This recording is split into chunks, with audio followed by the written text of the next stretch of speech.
a few others. Let's try it again.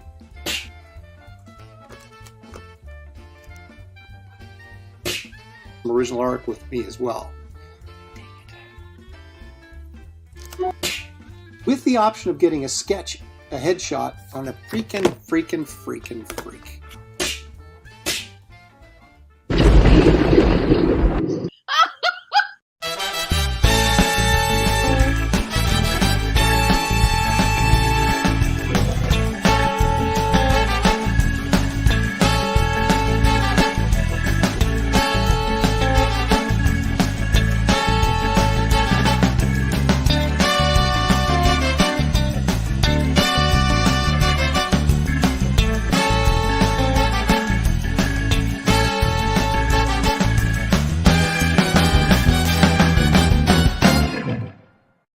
Tonight's episode, the Salinas Jackpot.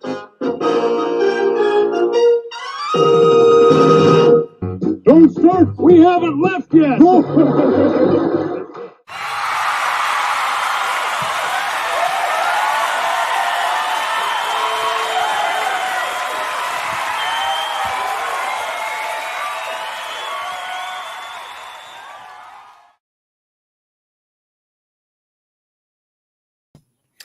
Thank you for the applause. I appreciate it. Thank you all for being here. This is Aaron Live. I'm Aaron, and this, of course, is, as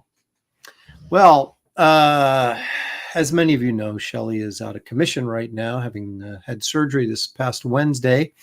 Surgery went well. Everything went fine. We thank you all for your prayers and well wishes and all that kind of good stuff. She was very touched by it, and still is, by your genuine, you guys, concern and for her. She's dealing with some, just pain management right now after the surgery. So that's why she's not going to join us. But I got a good feeling that next week we'll be seeing her again. So anyway, you're stuck with me. I will do my best to do a facsimile of some sort of show or something. But I think the way to really get started here would be to recognize the fact that Leg Kick was indeed the first one in the house today. And he said, I expect nothing more than nothing, Aaron. And you know what? That's exactly what you get. But thank you. Thank you for joining us. Stippling Vaughn is here. Let's see here. It'll be a struggle, but I'm sure Aaron will survive without you. How, I don't know, but he will figure it out. That actually kind of sounds like an insult, but at the same time, it's like you have a little bit of faith in me, Stippling, that I'll be able to figure out what's going on. Do you hear this? You hear this sound? This is the sound.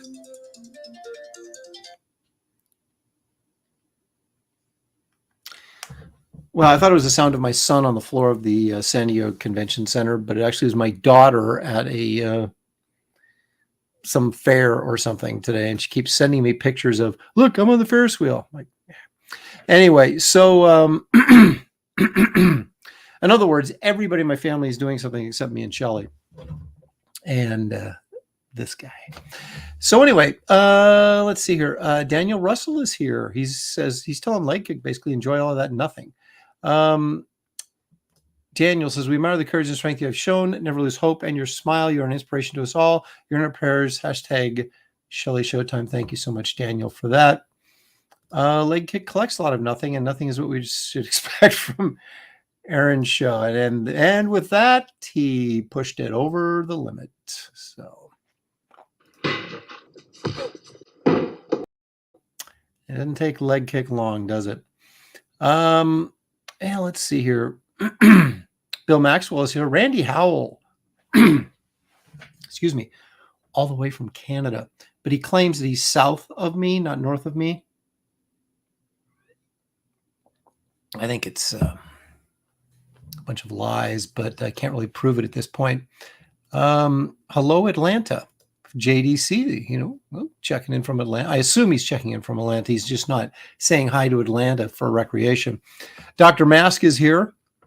The Green Laser, look at this. I received both my orders in one package on Saturday. Thanks, Aaron and Shelly. I didn't read Garbage Man or Wraith yet, but I looked through the whole 20-year sketchbook. Thank you. I'm that way too. I prefer to look at stuff that is just pictures and no words. It's a little bit easier of a read. But thank you so much, Green Laser. Appreciate that. Marcus Killigrew is here. Rodney Ulabari is here. Nomadidin. Did I get that right? I probably didn't get that right. Hail all. He's here. Jefferson Roswell sends his greetings. Brian Suddenly Old is here. Thank you, Brian, for joining us. Let's see. K Manifesto. What's up, Shelly and Aaron? Shelly may be watching right now. Marcus Killigrew. Of course, we already called out Marcus. Kevin Thomas. Can't stay for the show, but just wanted to... Let me try this again. Can't stay for the show, but just wanted to drop in and say hi to Aaron. Much love to Shelly and hail chat. Thank you, guys. Appreciate it. Jeff Potts, you will put in puppets and you'll like it. I know. It's like I certainly... I got a haircut today. What did you do? I'm not sure. Peyton is trying to be insulting because he's going to do a little bit better than that. Christina Lynn is here. Hey, Christina, thanks for joining us. Of course, Christina Lynn is a freelance editor and proofreader. She worked on Wraith of God.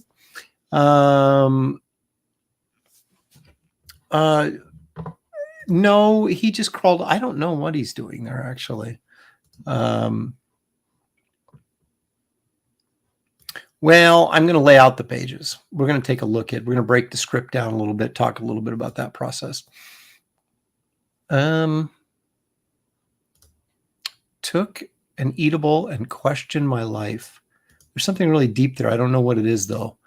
Geek Avenger, thank you for the $10. That's awfully kind of you. Get well, Showtime. That's $10 out to Shelly Showtime, but I'll gladly put it in my pocket. Thank you so much, though.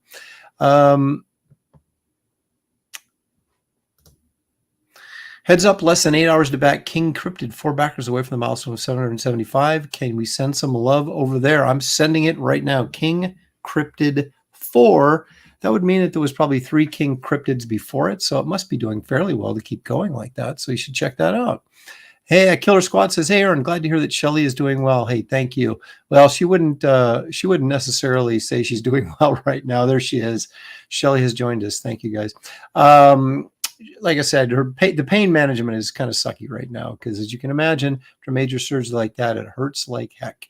So, Sequential says, if Shelly's pain is anything like mine, when I got my appendix out, she has my sympathies. I'm sure it's pretty, I had shoulder surgery and I actually breezed through it pretty well, and so I really kind of feel bad that Shelly's bearing the brunt of all this pain, but, it's one of those things I think that, a week from now, she'll look back and go, probably not, but at least it'll be behind us. That's all you got to do is you kind of like move forward. You look at the next day and just say, okay, I'm one day closer to being out of this. So all the well wishes, of course, coming in for Shelly right now.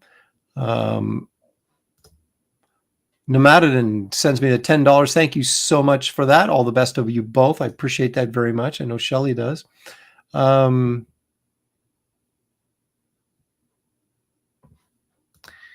You did. And when you're a grumpy old man like I am, it takes a lot to get me to chuckle. Oh my gosh. Okay. So it's Shark Week, so I lost TV rights. Phone is crap. Speak louder. Does Shark Week start today or does it end today? Because I'm telling, well, actually it's Sunday, so it would start today, right? I saw a clip of this guy, this great white, this dude was in this cage and this great white was coming on him and like ready to take a bite out of him. And I thought, holy crap, I want to watch that. I'll probably miss it though, doing stuff like this. Sequential says, Aaron, after the show, people should go to my channel to watch the unboxing of Wraith of God I did yesterday. You should. I'm all about self-promotion, and especially when other people are doing it for me. Then I guess it's not self-promotion, it's just promotion. But thank you, James, Sequential Treasures, for doing that. And you should check out his channel. Jordan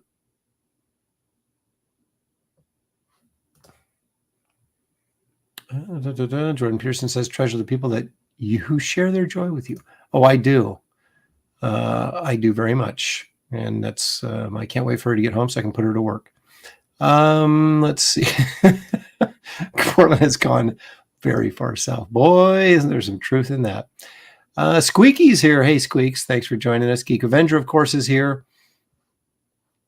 Does Portland still have the Church of Elvis? It might. I have no idea. I don't go into Portland anymore.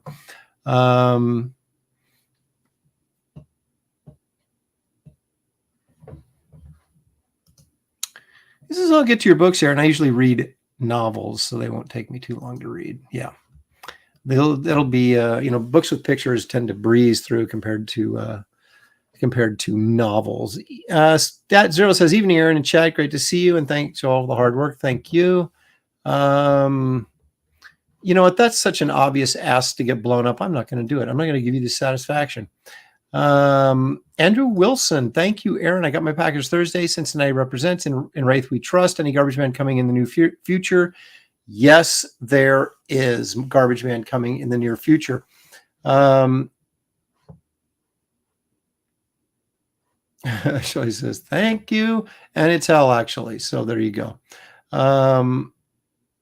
Everybody's sending their greetings again to Shelly. Already read one of the books in my box. Is the next one ready? It's so close to being ready. I'm just about to start it. And if it was 2 pages long, it'd be really close to being ready. Unfortunately, it's quite a bit longer than that. I am chilling with a heat wrap on my knees after my first set of injections for pain relief. You got this, Shelly. There you go. He's got a heat wrap in this heat. Wow, it's like 100 outside or something. But let's see here. Oh my goodness, Randy Howell, he's sending us $5 Canadian. I should get my copy of Wraith Theater Monday or Tuesday unless you send it north instead of south. We sent yours out a while ago, but you know how it is going over the Canadian border. Trudeau likes to break open that stuff and read it first and then make sure it's okay for you to read. So, all righty. Hey, this is a show. It's not just me talking to you guys, although that is the show. There's more to this than that. And some of it is kind of like this. She cooks nothing but chuck wagons, stew, and her name is Minerva. Ouch. She's the flower of the devoured coach. I don't know why I played that. I just like it. It's Chuck Jones, Drip Along Daffy. If you haven't seen that, check it out on YouTube. I'm sure you can find it.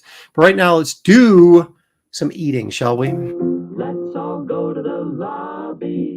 Let's all go to the lobby. Let's all go to the lobby to get ourselves a treat.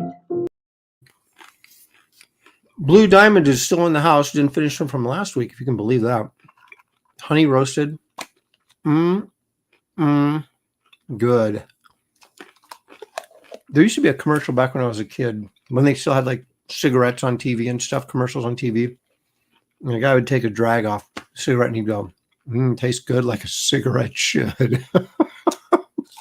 Can't remember what brand that was, but boy, we spent a lot of time in my youth walking around going, tastes good like a cigarette should. So, although for you young people watching, I'm not advocating any sort of smoking, as it's completely unhealthy and I would never do it, and I never have done it.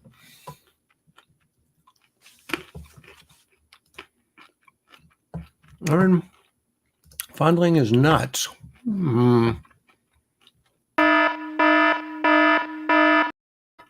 Let me suggest you fondle this. Okay.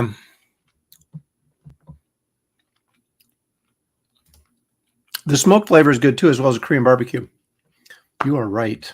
I got some smoked ones down there. I haven't had Korean barbecue though, so. Ask Billy Tucci for a candy cigarette. There's a store. There's an old time candy store nearby here that I could actually get candy cigarettes. In fact, I did get some last time I was in there.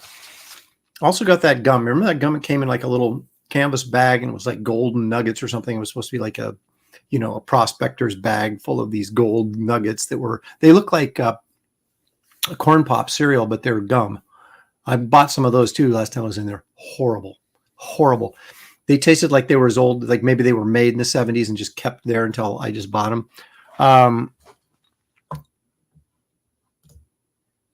Brian Suddenly Old says, I recommend the grocery outlet on 185th for finding new and unusual snacks. I'll have to check that out. Oh, yeah, of course they did, because they were lit up, man. We used to walk around going, yeah, we're smoking our candy cigarettes as we were eating them, and they kept getting smaller and smaller. until they were gone. Those are the ones, Christina. They they taste like sugary chalk, which is different than just chalk. Do I have any thoughts on the Eisner inductees? Any mentors or friends? I think Howard Chaykin got in, didn't he? To be honest with you, I have not really kept up. I have to say, the last 8 days, all I've been doing is boxing books and shipping them out. That is why we are at I've got another 130 downstairs. They're going to go out tomorrow. In fact, I want to get that number up to like 175 if I can before bedtime. So you know what I'll be doing after this show. So I have not done much of anything. I haven't drawn or written anything in 8 days. It's amazing. That's why I'm forcing myself to draw on this show to actually get me to draw. I'm so focused on packaging books and getting them out to you guys that I'm not a multitasker. It's like if I got to do, I do one thing, get it finished, move on to the next thing, get it finished, move on to the next thing. And right now, the next thing is packaging up books and getting them out. I think last total overall, counting shirts, shot glasses, beanies, and books, I think we've fulfilled over 900 customers. And I think we still have like 1,600 or something to go.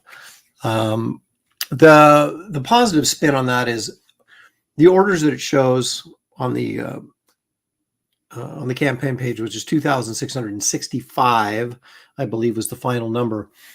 Those aren't all individual orders because some of you, as you know, ordered more than one book, right? So every time you ordered, it counts as a separate order, but then I combine all those as one. So I think we have around 2,000 unique orders, maybe a little less, hopefully not more because I'll run out of free stuff. But last I counted and then project estimated was right around 1950 to 2000. So, and we've shipped out, like I said, just books, 600 plus. There's 130 sitting in my living room right now, ready to go. So we'll be very close to 800 by tomorrow shipped out. So that's almost halfway. So, I got people asking me, well, first of all, the reviews are coming in and they're very, very positive, which I'm very grateful for. And I've had some people say, hey, come on, let's talk about the story and blah, blah, blah. And I'm like, I can't. I still have 2 weeks of film and I can't just start talking about the story and why I did what I did and what I was attempting to do and all this kind of stuff without ruining it for people that haven't got their books yet. So I'm going to keep it zipped until we get those things shipped. Keep it zipped until they're shipped. I like that. I'm going to make a t-shirt.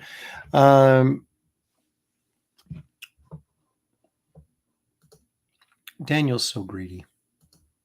No, you get one free stuff thing. I don't care how many times you ordered. You get one free stuff thing because I combine all your orders. 2 guys 2 days ago had so many books. They had 17 pounds worth of books that I had to ship them. One guy got them in 3 packages. The other one got them in 4. And you know what? I still only got 1 packet of free stuff. So I figure it's the same guy, right? So anyway,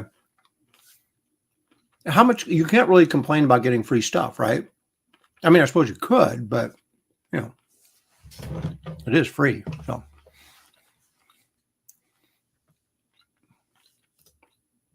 spoilers would be lame. And Geek's got his book, so I'm assuming you've read it by now. And if he has, he knows there's spoilers aplenty in this thing. So awesome. Great job, Aaron and gang. Thank you so much. I don't post reviews. Someone else is posting reviews. Kyle Curtis and I don't know the other guy. Can't think of his name. Sorry. They do it, but I don't remember the name of their website. They just posted one recently that was nice. Andy did one. Of course, he's a friend of mine, so I don't expect him to go, well, this really blows. So anyway.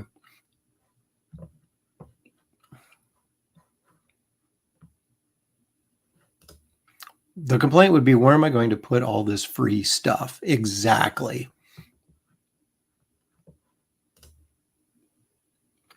There he is. Kyle, right? Oh, you're Drew, of course. Kyle and Drew at Comics Elite. There it is. See, it took me a second to put all those words together to make a sentence, but there it is. And it's actually true. So check out their review there, and I will be going on their show at first possible chance to discuss why I did what I did. See, Kyle and his brother Drew, they only gave the Wraith of God an 8 out of 10. Actually, it might have been an 8 out of 8. I don't know what their grading system is, but I think it was only 8 out of 10. I was kind of hoping for a 9, but I'll take an 8. Nothing like some good fresh water on a hot day. Okay. We did kind of bring up San Diego. Actually, first, let me do this. Even though I don't think I've given you a legitimate reason to do this, this is a public service announcement, and I wish you'd pay attention closely.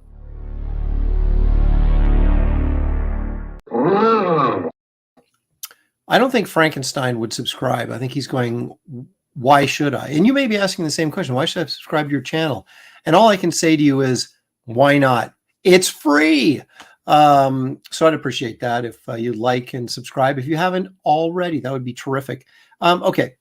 So let's do a little, I should have prepared a little like news bulletin music, but dun, dun, dun, dun, dun. That's about as good as I got. So I've been getting people giving me calls from the floor of the San Diego Comic-Con. My son, some people actually that work for the con have kept me appraised of what's going on. Seems attendance is down a bit. Not unexpected, however. I'm sure there's still a fair amount of COVID fear running rampant out there, that, people want to stay away from a big event like that. My son also suggested maybe money. Maybe because of the great job that Joe Biden's done for our economy, that maybe some people feeling the pinch a little bit and not having the money or not willing to spend the money. So not being there, not actually seeing the floor, but using descriptions. I talked to somebody, I said, I wouldn't be surprised if attendance was down about 20%, which for San Diego, if you've ever been there on a Saturday, I would love it to be down 20% just so you could walk through there without getting crushed. So it seems to be busy, but it seems to be people moving as opposed to people just being squished. So I think that may be an improvement. San Diego probably doesn't think so because they probably made less money if they had lesser attendance. But actually, being able to move around a little bit in there wouldn't be a bad thing on a Saturday. So, and I understand that that's, that was the case. You could actually functionally move. So the other report I get is that the prices of comics are through the roof right now. Now, I know that there was a big boom as soon as the COVID shutdown started, and everybody had excess money and that they couldn't go anyplace and spend. And so we saw a lot of collector books shooting up in price online. And this has been going on for quite a while. And there's other factors involved in it, but that stuff has started to readjust. If you're a collector as I am and you pay attention to this stuff online and different auctions and things, you'll start to see some readjustment of prices. But according to my son, we're not really seeing that on the floor of San Diego. People have still got prices jacked to the moon, and they're not reflecting current values on those books. They're reflecting 6 months ago or 8 months ago values on those books. And so he's a little frustrated because he's like me, he's looking for a deal. I brought the kid up right. So he wasn't able to get a book. He did find one for me though. And so I pulled the trigger by proxy, and I will have a book, but we'll have to wait until it gets here so I can share it next week for sure. I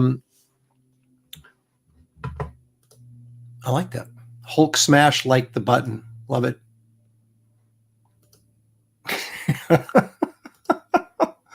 Yeah, that's true. DJ Martinez, he's a big honk for the book. I have to say, Wraith of God has the #1 spot for me in this year. I still can't believe I own it. Looking forward to all your books. You're the master at what you do. Thank you so much, GJ Martinez. That is some high praise indeed, and I thank you very much for it. So I think GJ actually enjoyed the book. So there you go. See, Trudeau is in hiding right now. I bet he broke open my package and is reading my books. Trudeau, he's got to be a savvy sort of social media guy. So he must know about the fervor that Wraith of God has raised. So he sees a copy go across the border. He's going to grab it.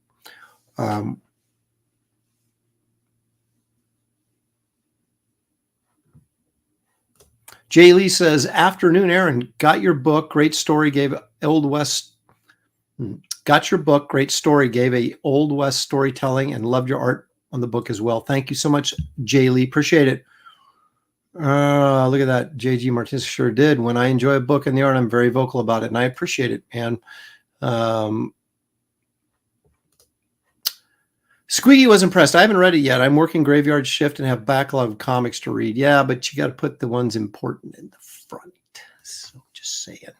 True Day. Banned. Oh boy, you're gonna get me in trouble. Sequential. All right. Well, some things, even though Shelly's not here, some things never change. And one of the things that never changed is taking a look at our rights and image for the day. So let's do that right now.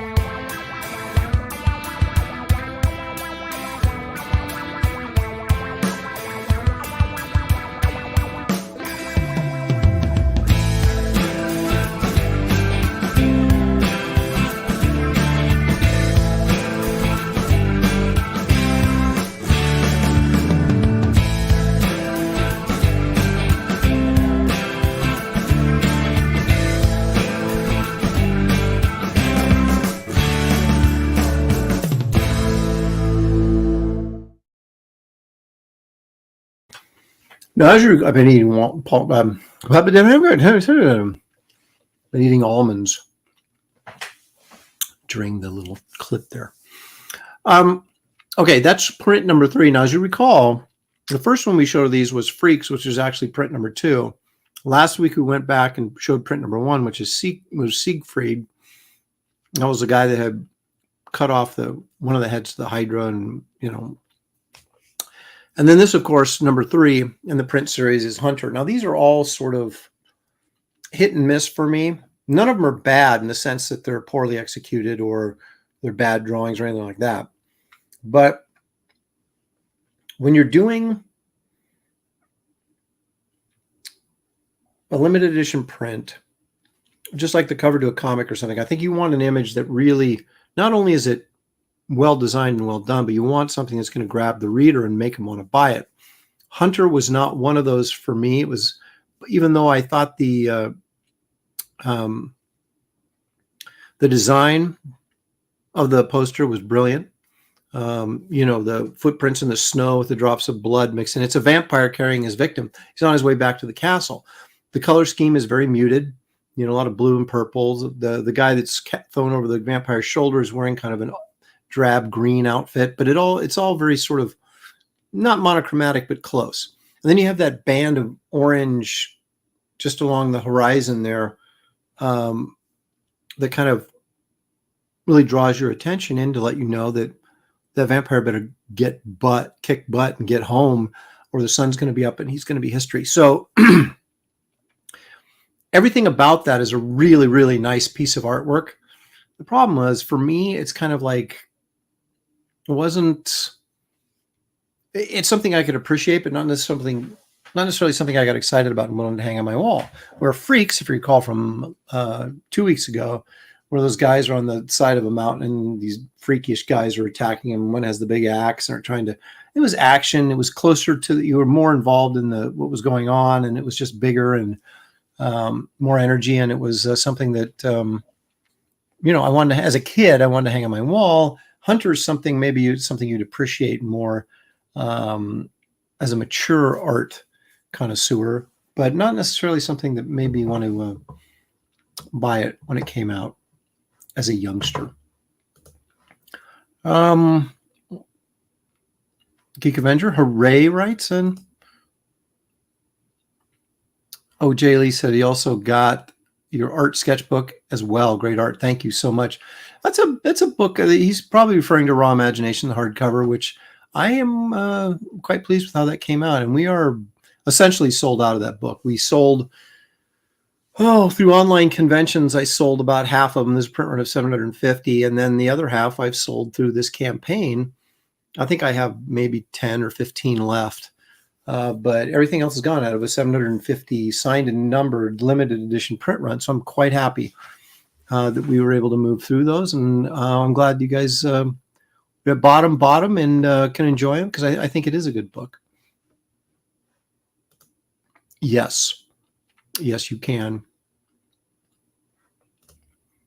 Yeah, there's a real weightiness and three-dimensional quality to those footprints. I mean, it's a great design.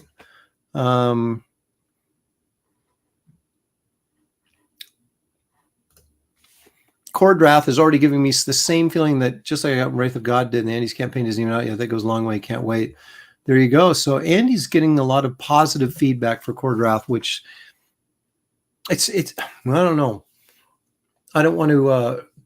I know a little bit about it, but not much. But it appears to be sort of a He-Man type, barbarian type, fantasy type thing that looks like it'd be really, really cool. And I think in the independent movement, the CG movement, that type of stuff seems to resonate a little bit more than straight superhero stuff. We're doing fantasy, horror, that kind of stuff, because it's stuff that has generally been pushed out of the mainstream for the last 40 years, really. I mean, maybe Joe Mad's pirate book or whatever that was that he did in the 90s. But for the most part, we haven't seen this kind of stuff. And generally the reason is because in a mainstream setting where you have to look at selling 20 to 30,000 copies of something for it to be a success, you can do something like Wraith of God that maybe sells 3,000 copies, and that's considered a great success. So it's a lot easier to make something like this work in a crowd-funded environment where your numbers don't have to be as large, because you don't have to appeal to as broad an audience as you do when you're doing mainstream comics that are being distributed all over the country, and you have to have huge numbers just to break even. So it's interesting that fantasy, sci-fi, horror, those type of genres seem to be doing quite well in the smaller market, the smaller but healthy market, shall I say. And I think it's great, because I'm not someone who just sits around and thinks, okay, what can I put out that I think people will buy? Okay, well, maybe that's a smart marketing way, but I try to think of what do I want to do? And then once I decide stuff I enjoy doing, then I say, okay, how can I market this so people will buy it? So I do take that in consideration, but it's not the motivating force behind, I'm not, if superhero books are hot and I don't want to do a superhero book, I'm not going to do a superhero book just to sell it and then do something I don't really like just because I think people will buy it. By the same token, I don't do fantasy or monster stuff because I think it's a hot market item. It's stuff that I like doing. But then you got to figure out a way to make it as marketable as possible so it can be successful. Yada, yada, yada, yada, yada.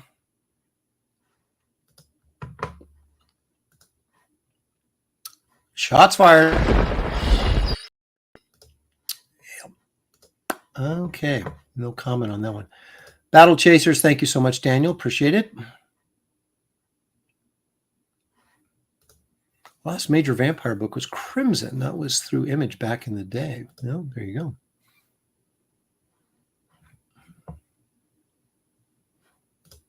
Well, I'm that way too. It's as long as it's good, right? I mean, if sitting around talking is a genre, I don't like that genre.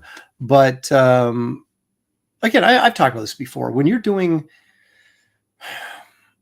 period pieces, you're doing monster stuff, you're doing fantasy stuff, they tend to be more illustrative. And as an artist, you can kind of let loose.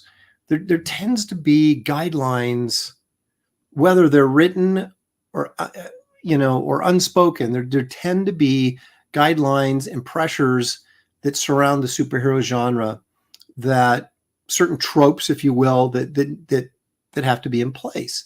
When you're doing something, world building, creating fantasy world, whatever, artistically, those things are not in place. And so, the good storytelling, good ideas, exciting things, those are still obviously very important that you want to put in your story. But in terms of artistically, you don't have the same boundaries, I don't think. Or at least, mentally, maybe that's a block that I have. But superhero stuff seems very different to me than fantasy stuff, artistically. I put this on here and I didn't even read it. Aaron Lopresti, how about with each campaign you sell a new playing card? We still need an ace of clubs plus an 8 of spades and clubs to make the dead man's hand. That's not a bad idea. I'd have to do 52 campaigns for you to get the entire deck, though. Shelly and I have been thinking about doing playing cards. The thing, if you do a deck of playing cards, though, the image on the back is all the same, right? If I did them one at a time, which Randy's suggesting, and a few other people has come to me and suggested, why don't you do, and it's not a bad idea, without necessarily the intent of putting together an entire deck of playing cards, but like you said, some of the important cards. I mean, I like what you're saying here, the dead man's hand. That's a good idea. And I'm not above stealing other people's good ideas. So thank you for sharing that. I'll certainly consider it.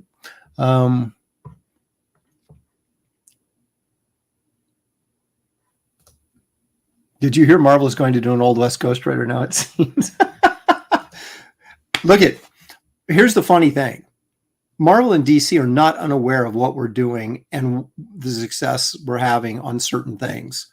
As some of you may have seen, someone already tried to rip off my campaign on Kickstarter, just lifted the entire thing off Indiegogo and placed it on Kickstarter. And so, as Shelly said, quite, I think accurately, she said, well, I guess it looks like, you've made it when everybody starts, stealing from you or trying to steal from you or copy what you're doing. And the funny thing is they can bring out the Ghost Rider, who I think is a very cool character. And this was originally designed this was a Ghost Rider pitch in the 90s that didn't go anywhere. So I turned it into my own thing. But, you still got to have the story and you still got to have the art. And it remains to be seen whether or not Marvel and DC at this point can produce both of those on a regular basis. We shall see. I'm not saying there isn't talent there, but I'm just saying their agendas seem to be not necessarily in the right place. But we'll just leave it at that.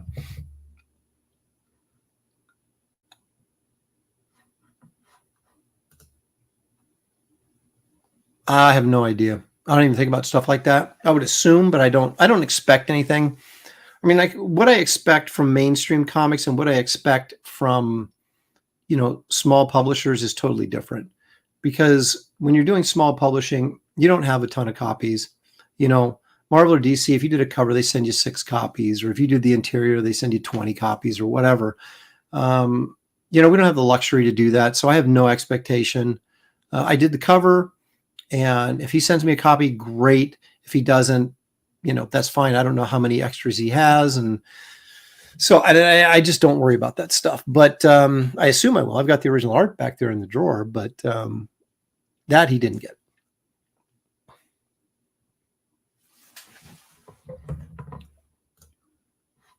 I got to tell you something. I read an issue of Batman where he was on jury duty as Bruce Wayne, obviously not as Batman. I think it was a Tom King story. And I read it. And Lee Weeks drew it, right? That's why I picked it up.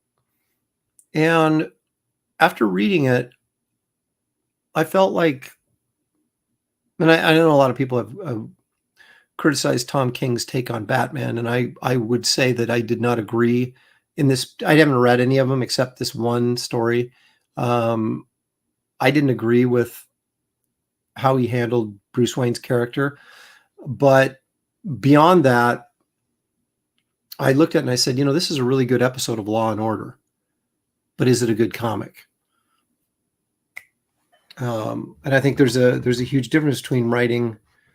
I think there's just, and I've said this before, I said this for years, there's too many guys writing episodic TV in comics. And comics is a medium that wants more action, more adventure, more movement. You're wasting your visuals when you write like that. in comics. You know, if you want to write TV, write TV. It's a different medium. You have actors who are moving and doing things. The comic book page is a static art image. And so you have to put motion in there. You have to put movement in there. And if you don't, then you've got you can have a really boring comic. So I'm just saying.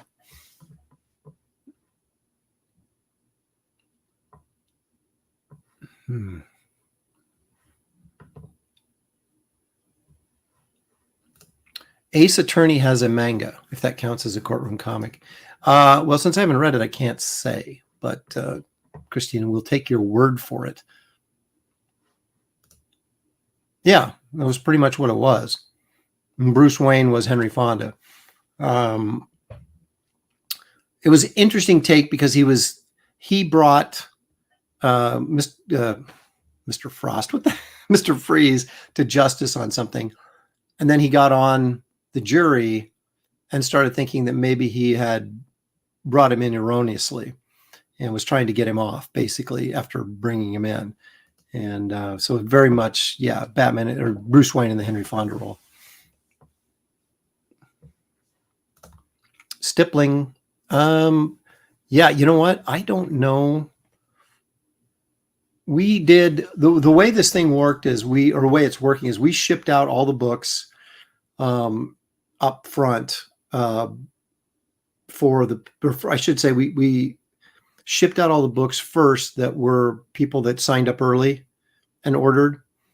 Those of you in Europe that did that, those are going out. I have to do a different mail thing from them, so they're a little slower process. So I try to get a couple of them done in the evenings and out, but all the ones in the U.S. have been shipped. That people that did the pre-launch sign up and then ordered, those are all out. Okay, and now the rest of them are in alphabetical order based on your first name, not your last name, and that's just the way the program works. So we're kind of doing them in alphabetical order that way, but that's not entirely true because packaging up like the Ultimate Lopresti Power Pack and other things, and these things with huge orders takes a lot longer, right? So if I do a decent number of those during the day, I want to still hit my number of getting packages out, which is 100 a day or as close to that as possible. So then we'll jump around and do like single issues because I can throw those together. I can get, 35 of those packaged in an hour. And so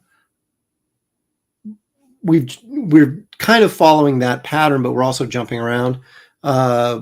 So I don't know where yours. See, I don't know Stippling off the top of my head. I don't know if that's Vaughn is your last. It wouldn't matter what your last name is. It only matter what your first name is. So I don't know that we've done yours, but maybe we have. Hyper Potato says, lovely weeks. Haven't enjoyed anything I've read by King, but dang if he doesn't get great artists on his books. It's true. I like that Bruce stood for justice in the same way I love Cap and Saturday Evening Post. This is what America stands for story. I haven't read that one. I thought, no, I don't disagree with that take on it. My problem was that he spilled his personal guts to 12 people on a jury that he didn't even know. And I thought there's no way Bruce Wayne ever would have done that. It seemed very, very odd. But anyway, again, artistic endeavors such as writing, art, they're subjective. And we all have different opinions about stuff, about what we like and what we don't like. That's why it makes it so difficult to put together a package that everybody likes, right? Tarks9 says, nice Wraith of God shot glasses and beanie. Thank you. Glad you got it. I know you're up in Canada, so it took a little bit longer to get there.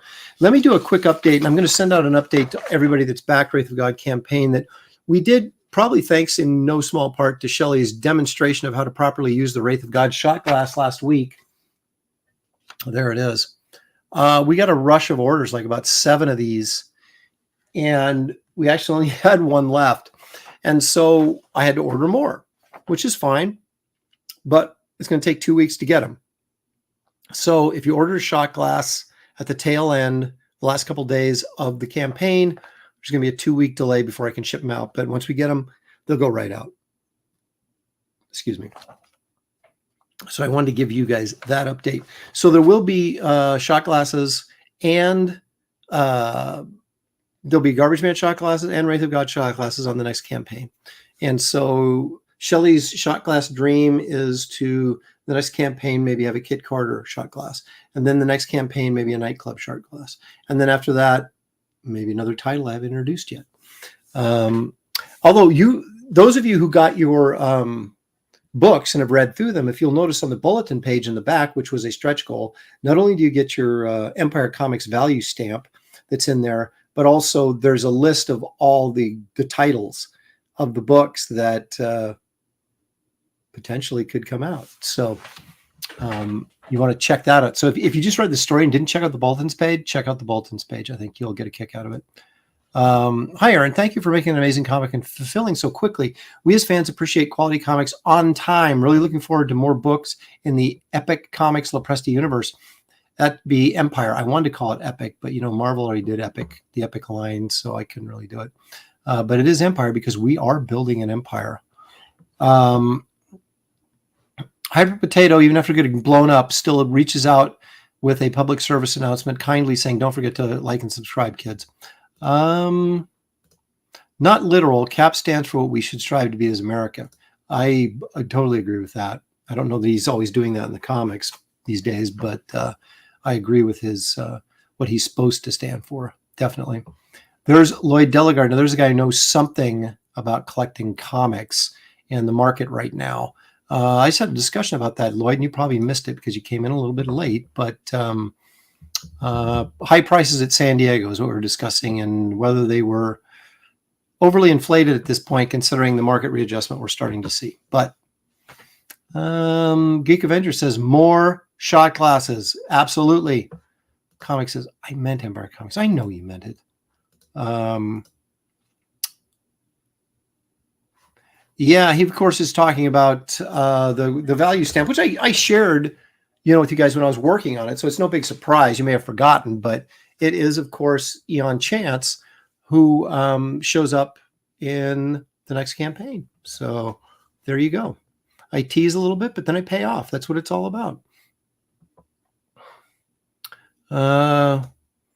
I just want Sludge. Yeah, well, you're never going to get it, Mr. Monkey Boy. So you're going to have to settle for Garbage Man, which I think is actually a pretty decent facsimile of said character. So Wraith of God is a really good story with beautiful art. I'd love to see the characters develop further in the next book. That's the plan, old man.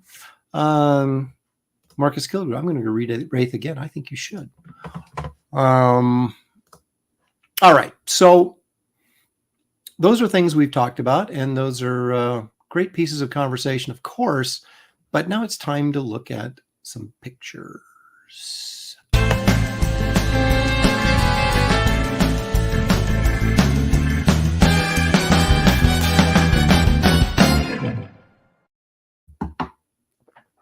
I'm still here. Was it last week? Some people were like, they wanted to see some of the art that I kept for myself, but they wanted to see it on my good camera, not the fuzzy one that you see me on right now. So we're going to take a look at some of it, not all of it, maybe some of it, maybe all of it. Now we're going to take a look at all of it. But I keep stuff for myself out of every comic I do. And these are covers that I've kept. So let's take a gander at stuff that never got sold. Okay, this, of course, is the cover to Marvel Adventures Avengers #1, which is might have been close to 20 years ago. But as you can see, I'm sorry, we're in plastic there, so you're getting a little bit of glare. Pencil and an ink by me. What a lineup, huh? Jeff Parker wrote it. It's supposed to be like a kid's comic or an all ages comic, as they call them, but fun stuff. So I kept the cover to #1. I think I did the cover to the first 4 issues. And there's the cover to #2, which I kept, which has the Hulk and the Abomination, and then, of course, all the Avengers. And you can tell what I'm doing here a little bit. Much more of a, maybe a little bit more open of a style than I normally use. I went through this phase where I was opening things up because I wasn't happy with a lot of the coloring I was getting in terms of interpreting my line stuff correctly. So I thought I'm not going to put in a bunch of shadows and lighting sources because they ignore them anyway. I'm just going to leave them more open, the artwork more open, so the colorist can do what he's going to do because he's going to do it anyway. But anyway, that's it's a pretty fun cover. This was from during my lean years when I couldn't get arrested in comics. After Tachyon at DC, I got this book called Countdown that Jeff Marriott wrote over at Wildstorm, courtesy of Scott Dunbier threw this my way. And I kept this cover simply because there's this old dude eating pie on the cover. And it wasn't like a huge market for this original art from this comic anyway, but this is one I wanted to keep. And look at that old dude. So he's outside a diner in the middle of nowhere. He's in a diner out in the middle of nowhere, and these superheroes show up. Again, a much more open style, more relying on line work than shadow placement, as I was desperately at this time trying to kind of reinvent my style a little bit to try and get back in the good graces of the mainstream after some rather difficult times that I experienced as a result of the failure of the book Tachyon, which I did for DC Comics, which I really don't think was my fault, but there you have it.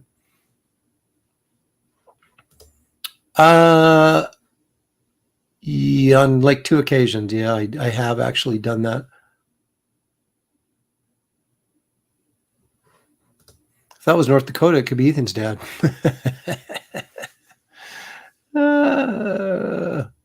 Was this waiting for my teenagers to bring food, and he's turned a simple task into a challenge. I think I've got rickets now, maybe scurvy.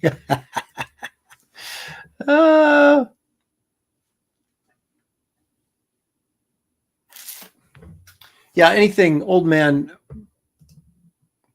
I love covers with multiple characters. As a fan, I love to see them, but as someone who used to draw them, they seem like a lot of work. Yeah, they are. Most people avoid team books like the plague, just because of the amount of time it takes to draw them, because you have so many characters on every single page. This is one of my all-time fave covers. Tim Townsend inked this. This is on Excalibur, which I did with Chris Claremont over at Marvel right after CrossGen folded. It was the new Excalibur. That's the Dark Beast. Really sort of, I was looking at some Silvestri stuff, and again, trying to do some more intricate stuff that would get me noticed again. This is also a cover from Excalibur. This is the other one I kept, just because I love the design of it. Great inking, of course, by Tim Townsend. The Wrightson-esque imagery here of all these skeletons, strewn about this rock formation as they're jumping down. So just again, tremendous inking by Tim on that, that's why I kept it. Here we go. This is one that everybody tries to keep buying from me, and I refuse to sell it because I don't know that I'll ever draw the Hulk again. So these prices up here you see in the corner are not, those are from old pages that were in here. I just, these are not for sale. But yeah, this was from Hulk Destruction number 4, I think. And it's very similar to a Mike Zeck Hulk annual cover that I had never seen. So it was just one of those weird coincidences where the Hulk is fighting Abomination and on the Zeck cover, and he's like, it's almost the exact same angle and everything, except they're bursting out of a window on a building. And someone brought that to my attention. I just laughed when I saw the original. I was like, you got to be kidding me, because I had never seen it. And you put the two, it looks like I ripped them off, but I didn't, because it was a cover I'd never seen before. But anyway, great minds, right? This is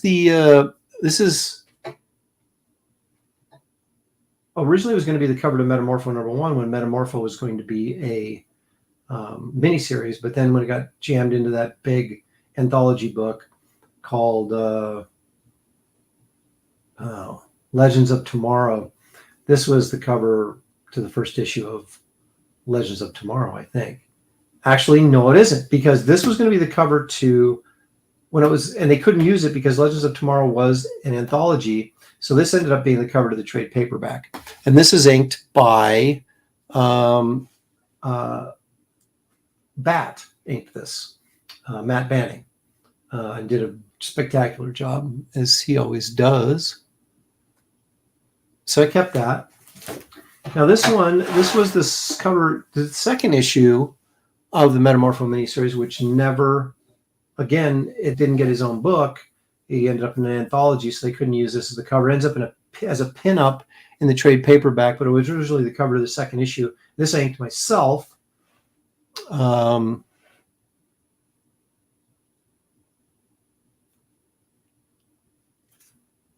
you haven't read the Metamorpho trade paperback I wrote it and drew it, it's pretty good. Check that out in your spare time. There's Garbage Man. This is DC Comics. This was My Greatest Adventure #1, which was one of the miniseries that the original Garbage Man stuff appeared in back in the day at DC.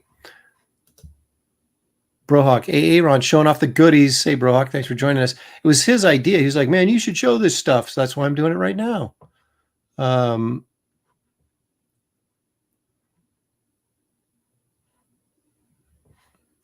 The geek has to go. But thanks for joining us, man. Appreciate it.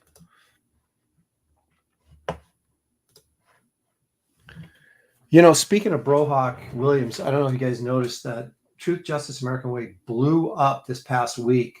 It's almost it's over 90,000 now. And I think that had a lot to do with Gabe going on Fox News with Eric July. But yeah, that book is finally getting near 100K, which is where it belongs. I think it's going to be a really, really good book, and I'm very excited to see what Dave and Gabe produce. But anyway, this had stories with Tanga, which is Kevin Maguire's character, Robot Man, and then, of course, Garbage Man. And I inked this myself again.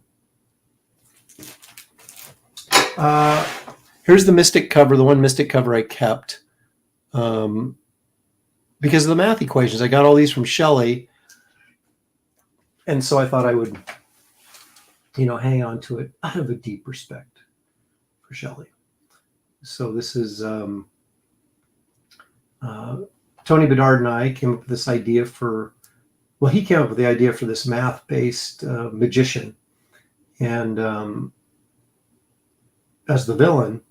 And I came up with the idea for this cover. She's getting crushed by all these mathematical equations. The problem is I didn't know any mathematical equations, so I had to go, Shelly, help me out here. So she gave me all these equations, and then I put them on the cover. And it's still one of my favorite covers. So I hung on to that. This is who's that dude with two brains? He's not the man with two brains. He's I can't think of his name. He's in Legion, or what was this called? It was a Legion book. It wasn't called Legion. It was called Lobo was in it, and Adam Strange, and Rebels. That's what it was, Rebels.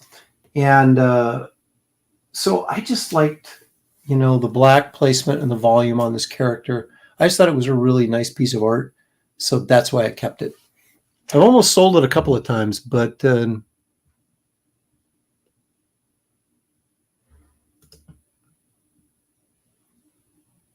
didn't anyone at DC find it weird that Tanga is the French or Spanish word for thong? Now that I know that, it doesn't surprise me because she was wearing one.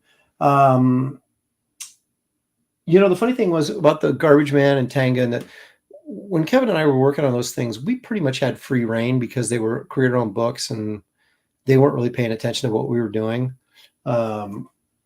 So it doesn't surprise me that no one had any sort of comment about that. Okay, and this is the Superman annual 80-page giant that I did. I just figured this is such a traditional shot of Superman, classic Superman, of course, the only Superman. And I actually did the logo and everything as part of the art. It's some sort of kryptonite. Well, it wouldn't be kryptonite, but some sort of asteroid with crystals and stuff sticking out of it. This, of course, was the Turok series for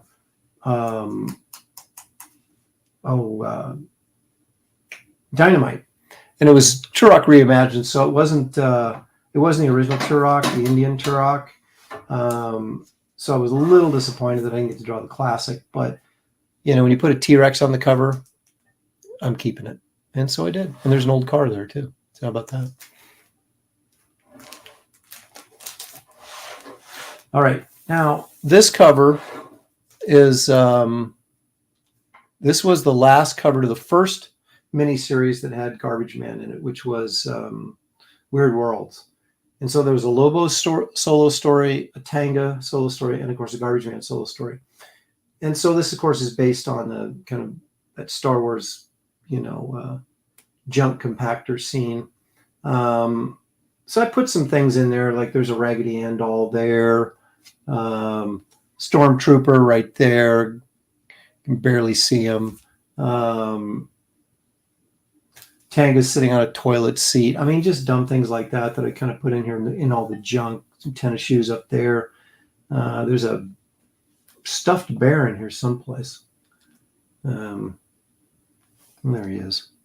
There he is. So this was a lot of work, but it was also a lot of fun. So I put too much time and energy into that to let that go anywhere. 2011, man, that was 11 years ago. Wow. Yikes. All right. Now check this out. This is Wetworks, Wild Things. It was like if Wetworks existed in the 50s. Again, this was during that period of time where I couldn't really get any work with mainstream, and Scott Doonbeer kept throwing me jobs to keep me alive, which I still greatly appreciate. But I had to draw a big monster based on a rockfish, and I kind of liked that, so I kept it. But this is Wetworks, but I inked this, of course, myself, and but their swimsuits were all sort of like that liquid metal stuff, or their scuba suits, I should say. And I got some, goofy fish down here. Well, that was a nice design, interesting design for the cover. These, of course, are Power Cubed covers, which I pencil linked myself. This is issue number 1. It's also on the trade paperback. Issue number 2, of course, I threw a dinosaur on there.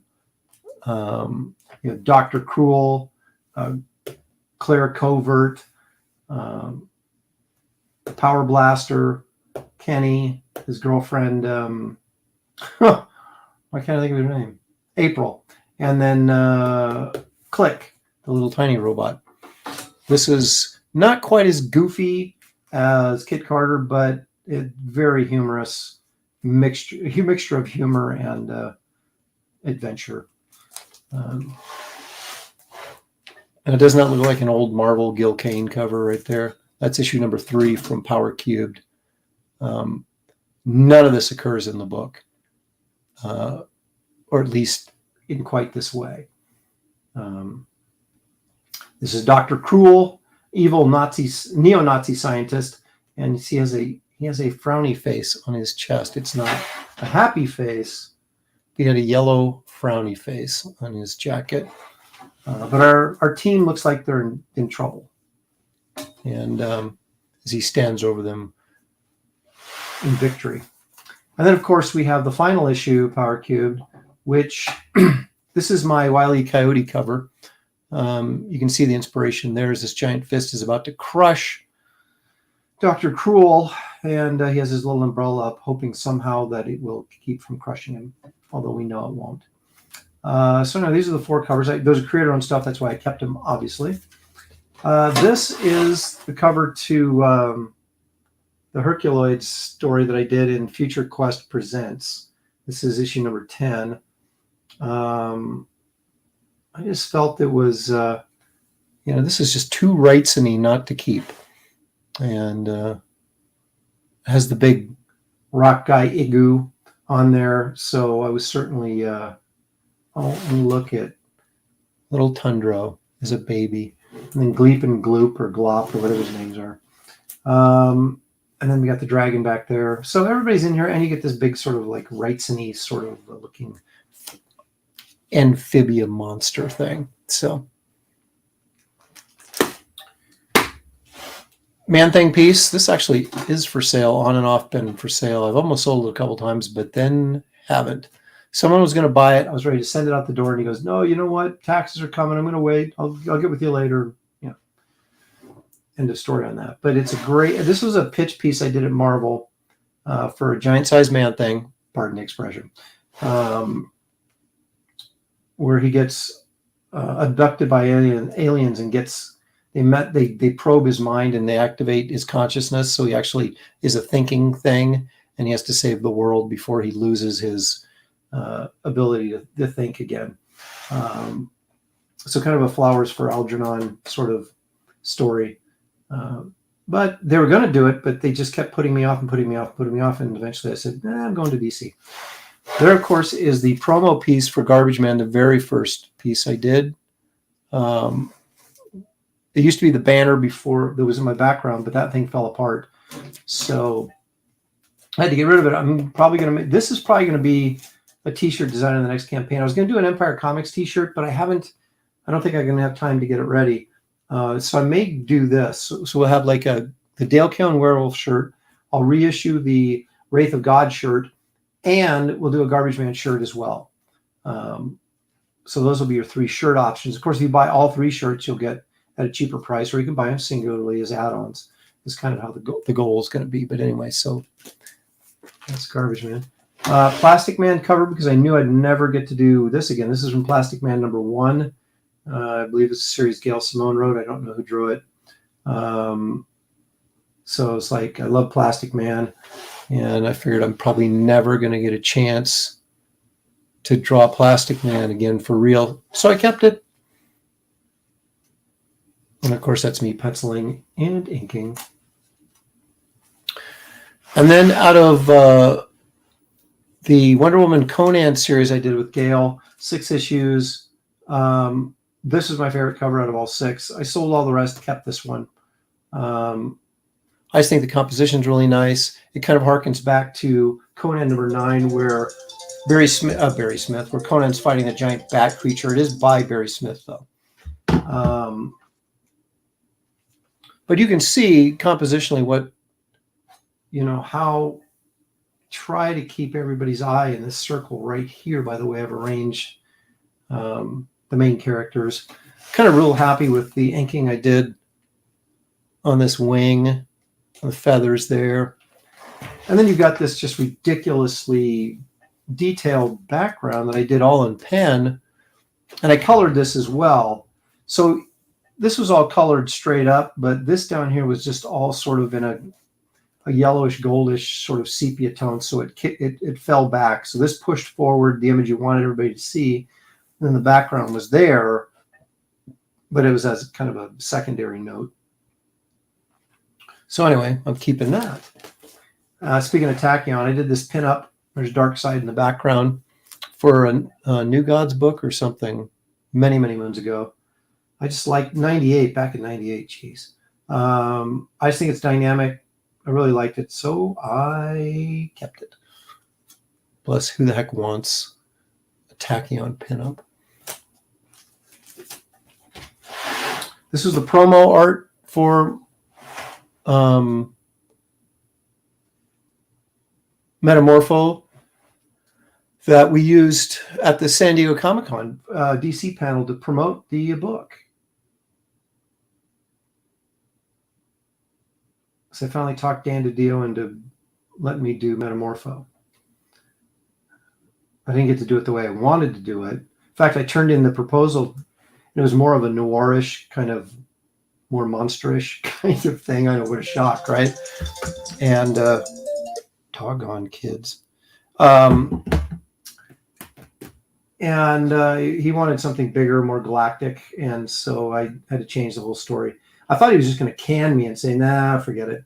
But he said, "No." He goes, "I don't like that." I said, "Oh, do you want me to give you something else, or am I done?" He goes, "No, just give me something else." So I gave him something else that he wanted, and that's what we did.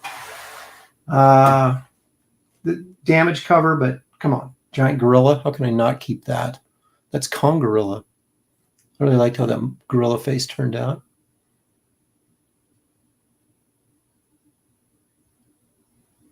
Of course, I inked that myself.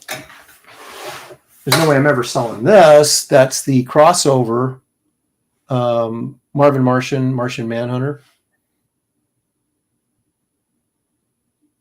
Look at that big Frazetta planet back there. Hawkman, Doctor Strange. This is Death of Hawkman series. This is my favorite cover from the run, so I decided to keep it. Again, a very open style, letting the colors kind of do their thing. A couple of pinups. I showed this last time. This is Rudy Nebre. This is me penciling Rudy Nebre's inking. I did this for Valiant way back in the, when was it, 98? But you can see all those great Rudy Nebre's ink lines on there.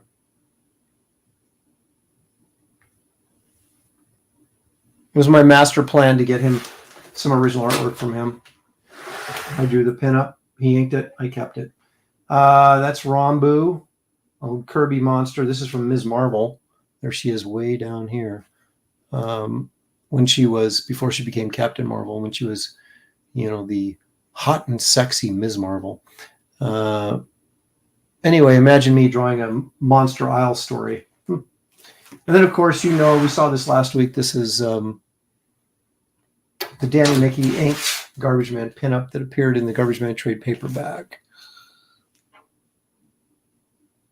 Some fabulous line work in there. So there you go. Those are all my covers and pinups that are not going to get sold. So how about that? That was show and tell. That was a long show and tell. Shelly would have been bored if she'd been here. I probably put her to sleep. So anyway, let me check the chat here. I think there was a couple questions that I missed in here. Let's see. There you go. Thank you so much. Any cover you wish you had back? Xena Zero. I wish I had that one back, where she's fighting zombies. I wish I had that back. I did. Oh, that Shield cover that I did for Archie not too long ago. I still have that because it's one of my all-time favorite covers. Those are that Xena Zero cover. It's the one that still stings a little bit, but actually, I had another Xena cover where she was fighting a mummy off a miniseries I wrote and drew. I wouldn't mind having that back either, because I actually drew the likeness of good old what's her face, because they had the licensing rights to her image as well as the Xena stuff. So Topps did, and there's a couple of Xena covers I'd like to have back in a perfect world. Maybe Deadpool -1, my Stranko tribute cover that Marvel actually made a T-shirt out of. I mind having that.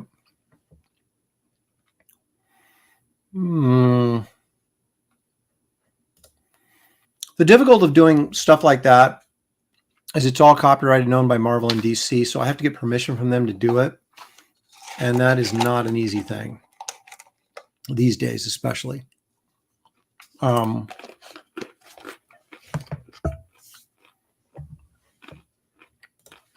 Christina's out the door. Thanks for joining us, Christina. Appreciate it. Paul appreciates the old Looney Tunes references.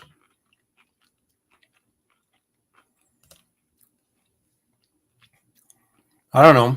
Well, I'm old and destitute, need money.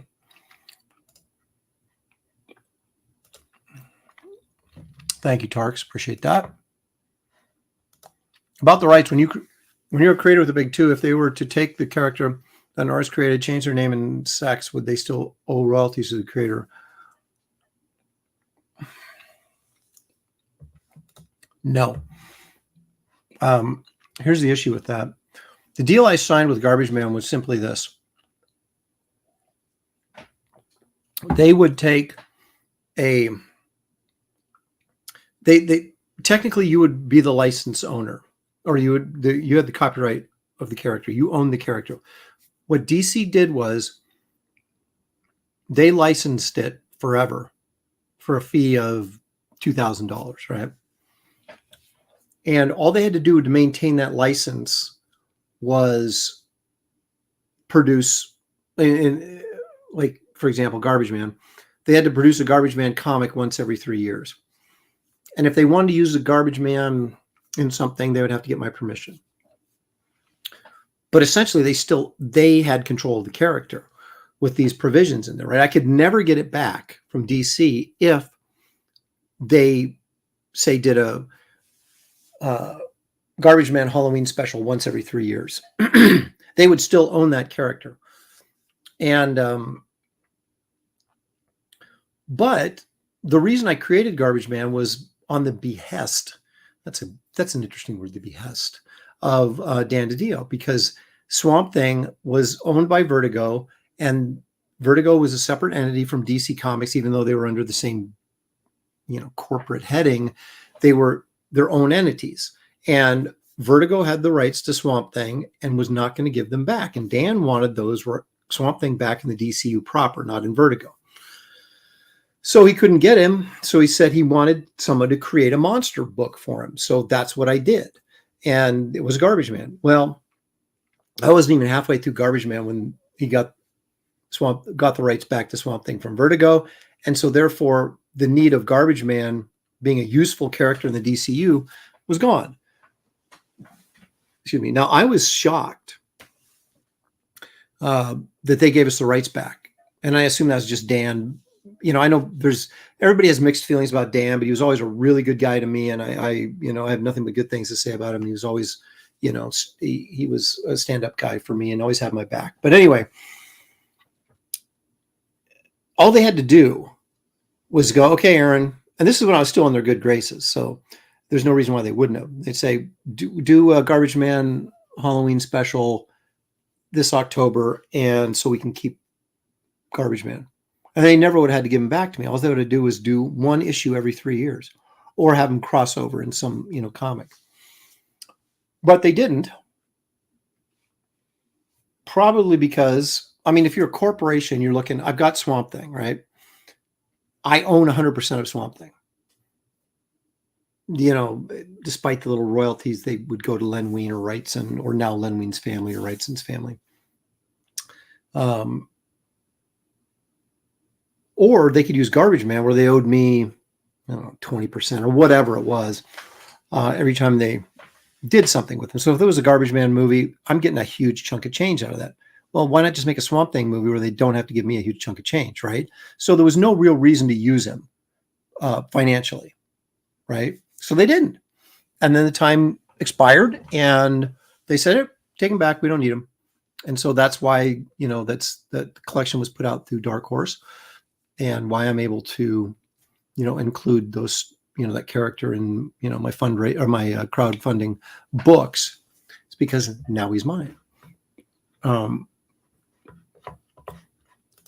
But yeah, technically they could change the costume. They could change a few things about him, and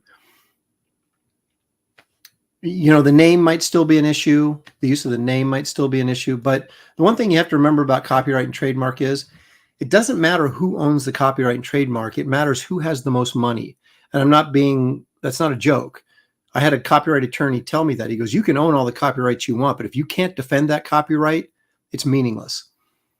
Because if, say, DC ripped me off, or Marvel ripped me off or something, and I wanted to sue them, what chance do I have of suing Disney and winning? I have zero chance, because they have unlimited resources. I don't. So they can just keep appealing and stringing me along until I'm bankrupt.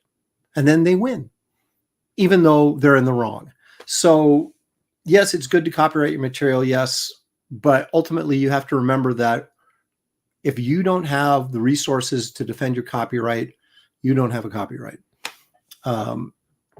The only thing that keeps people from getting ripped off all the time is bad publicity, stuff like that. A company doesn't want bad publicity because that does ultimately affect sales. But if push comes to shove, they can bury you.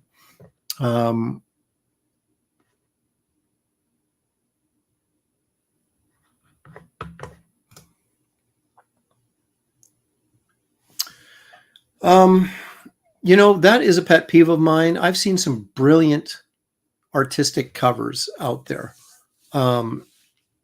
Two come to mind: a Spider-Man cover. I don't know the artist. Spider-Man cover and a Fantastic Four cover. They're both just tremendous pieces of illustration of artwork, but they both look like Saturday Evening Post covers. And it's like, yeah, that's a great cover. It's a great illustration, but it's not a great comic book cover because nothing about it says buy me. You know, you have the Fantastic Four fixing a television set on the cover, or, you know, that's a bit of an exaggeration, but not actually too far off. Why would I buy that comic? Even if it's brilliantly drawn, why would I buy that comic? I think you have an obligation to create an image that makes people want to pick that book up off the newsstand, even though technically there aren't newsstands anymore. But that was the idea behind it, right? You had so much product on a spinner rack or in a magazine rack or display. How is yours going to stand out? Or is it going to look like all the rest? And so you have to do something. And sometimes when everybody's fighting, maybe that one quiet cover is the one that sells. But now everything's about, you know, being quiet and being illustrative. And nothing says, oh my gosh, that's the Hulk versus Thing. I have to buy that cover, or I have to buy that comic, you know. It's a lost art form in a lot of ways. Randy Hall says a man thing is a natural probing instrument. Thank you for that, Randy. Yeah, let's see here. Randy likes the Metamorpho cover. Thank you, Randy.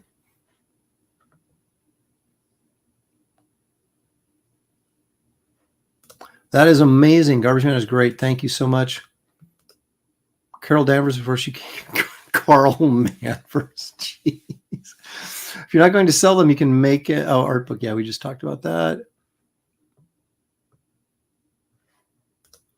There you go. Aaron, I just finished reading Garbage Man. Great story and art. I like the strong Christian themes. They remind me of my novels. You know, I do that in my, well, thank you very much. First of all, Green Laser.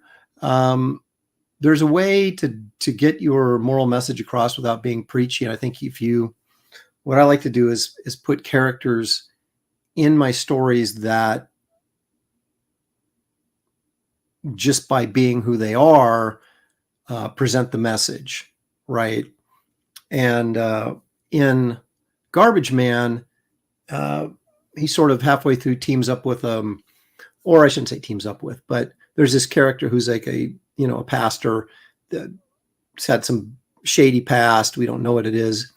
And now he's like living with homeless people underneath this Gotham-esque city situation, and is kind of like pastoring these people as a Christian pastor. And so he's sort of my moral voice of reason throughout this whole monster storyline, right? And so I don't have to be preachy or anything. I just have to have him be true to who he is, who the character is. And then just by that definition of who he is, he's going to say certain things. He's going to react certain ways. So then you just kind of put it out there and say, this is a character who represents this. And if you don't like that, well, then maybe you don't like the character, but it's not what the whole story is about. It's just what this character is about in the story. I told you if I started showing artwork, Shelly would go to sleep, and it worked. Peyton says, Shelly, if you're awake, you might as well save this lame strain. And there it is, ladies and gentlemen. say goodbye to Peyton Holden. Had to wait a while to get it, but there it was.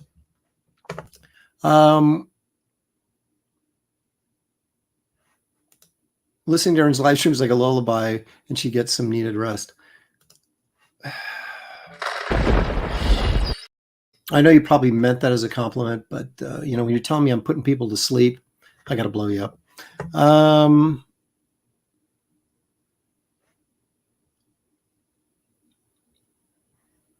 Puppet is going to bite his head. I think the puppet is, he doesn't look like he's in too good a shape. He's either fast asleep or he may not be with us anymore. I don't know. Erin is subconsciously trying to upstage the puppet.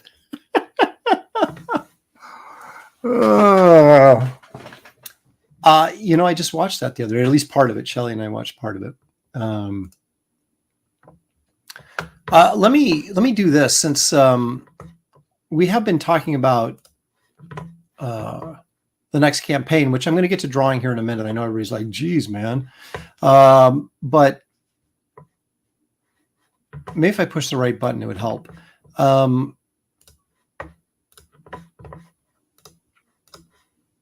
If you have not yet, please take a look at this early sign up. This is the pre-launch page for Blood Hunters, which is the next Wraith of God exciting story. Those of you who already read Wraith of God will want to know more about what's going on with Wraith and Esther, as well as, you know, not only how do they work together going forward, but what's the next, you know, thing they're going to face. And it's going to be Count Korvac and his deadly brides. So that this is going to be a fun story. It's plotted. The script isn't done yet, but it's plotted. So, I mean, I got it all the way through the end. I just need to, excuse me. That's the trouble with eating snacks and drinking water. So we're going to get to laying out some pages here in just a minute. But first, this message. No, the link to this is in the description of this video, and I'd appreciate if you guys go there and sign up. There's no obligation. It's not like I'm getting money from you or anything for signing up, but I just need a number, an idea of people that are interested in this project going forward. It's really helpful to us if you guys, I know it seems kind of like stupid because you're kind of like, oh, I'm going to sign up for it when the campaign goes live, but let us know that you're interested in it by signing up. It kind of is able to us to sort of gauge things. And plus you get a monkey card if you sign up. And who doesn't want that? There should be an easier way to share stuff. But anyway, yeah, you get this crazy monkey card right here. A monkey in space named Merv. He's an astro chimp. He's Kit Carter's partner, and he's drinking space beer. Although many have pointed out, how in the world do you drink beer in space with a bubble helmet on? And that's a deeper question to be answered at another time. But just be thankful that you get this card free. It'll be limited, you know, because although I'm begging you guys to sign up early, many of you will go, I'll back the campaign when it goes live. And then you know what? You're not going to get this card. And then it's going to be a limited edition card and worth a lot of money. So here's your chance. Sign up now, get the card. And also, as I pointed out earlier in the stream, people that sign up early and back, they get their books first, because that's how I reward you. So there is plenty of incentive to just stick your email address in there and let me know that you're interested in what I got coming up next. That's all I'm saying. No pressure. Yeah, he's using the recoil from popping the top to fly away. That's exactly. He's like using it as a weapon. Oh my gosh. Caesar's here. Hail Aaron. Hail Caesar. Thanks for joining us. Yeah, it's the actual deep space formula that makes it work. So there you go. You know, that's an excellent point. We can't face it. Whether you believe in God or you're an atheist or whatever, that's, you know, I'm not here to sit here and, but the reality is that Western culture was based on Judeo-Christian morals and ethics, right? And that's the only way you can effectively self-govern, is if you have a moral code and a moral structure that everyone follows, not this garbage about defining your own morality for yourself. That's chaos. Okay. And so Jefferson is a perfect example of this, who wasn't a Christian, but Thomas Jefferson, I mean, he understood the value and the importance of those Christian morals and foundations for the country to be built upon, because it's the only way to be able to effectively self-govern. So that is why this whole progressive mindset, I'm sorry, I don't mean to be, if you're a progressive, I'm sorry if I'm offending you right now, but this sort of, do what you want, no responsibility, everybody should make up their own ideas about what's right and wrong and for themselves personally, is garbage. It falls apart. It destroys civilizations. And so that's my political statement for today. Thank you for joining me. Ridge Raj gave me $1.99 Canadian, says that's a super sticker. I never really understood these super stickers. Aren't they supposed to be like a little picture in here that I can look at and go, oh, that's cute. But thank you. Thank you for the super sticker, brother. GJ Martinez has already signed up day one. We should sign up again. I know you can't, but thank you very much. I appreciate that. So Portland. Okay. Here we are. I've been stalling, waiting for a larger number of an audience, and we've got it. We've hit 70 and just dropped to 69. Darn it. Okay. Let's take a look at the first 3 pages of Wraith of God, Blood Hunters, okay? And let me explain this to you, if I may. I originally had something else written, okay? I was going to jump right into the action, vampire action, but I thought I needed to. Shelly Showtime is standing in the doorway with a miserable look of pain on her face, but the call of YouTube was too great for her. And you got a 45-minute nap. Yeah, remind me to never do this again. Breast cancer is a bad idea. Bad idea. I knew if I started showing art for a long period of time, it'd put you to sleep. I was surprised. That's like 46 minutes total for the whole week, I think now. Well, I'm going to start drawing, and they'll put you right to sleep again. Oh my gosh, okay, I'm out. She's going to go run downstairs and get in the chair so I can put her to sleep again. Walking slowly.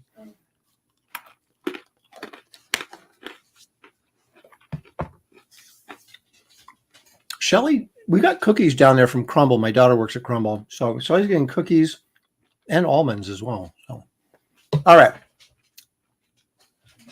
And again, here come the well wishes for you, Shelly. Thank you guys so much. We appreciate it. And Shelly, thanks you. Okay. So I had this whole 8-page opening written, and I scrapped the whole thing. Because even though the scene in and of itself was pretty good, it didn't lead me where I wanted to go. And I was like, it feels tacked on. Excuse me. Don't they say never, when you're like doing radio and stuff, never eat nuts? It's like the worst thing because it gets in your throat and gets, all right. Anyway, but I did it anyway because I don't care what other people say. I'm going to ruin this show regardless. So even though it was a great scene, I thought, a real fun scene, a real exciting scene, blah, blah, blah. You know, it didn't flow into the next scene very well. It didn't set up the story. And I also felt like, don't we need to know, at least get some backstory on this vampire? Why is there a vampire set up in this town? Why is he doing what he's doing? I mean, are we just going to walk in and there he is? And I was just like, no, it just didn't sit well with me. So I changed and I rewritten about the first 10 pages of the story. But we're not going to look at the first 10 pages. We're going to look at the first 3 because that's what you guys are going to see on the campaign page. So I don't feel like these are spoilers. Okay, so let's take a look. Page 1. We have a huge sailing ship in the port of Virginia. I went and looked on the map, by the way, in 1880 for all the railroad tracks.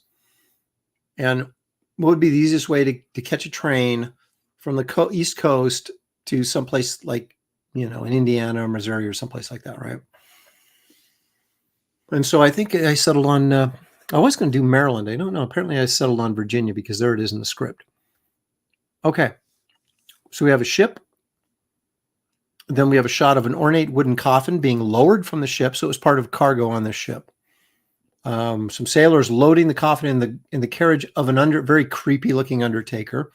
And then the carriage pulls away from the dock and heads down the road. Okay. So then we're on a train now. We see a train shooting across country. The undertaker is in a seat on a train. So maybe we see it. We'll break down the page in just a second.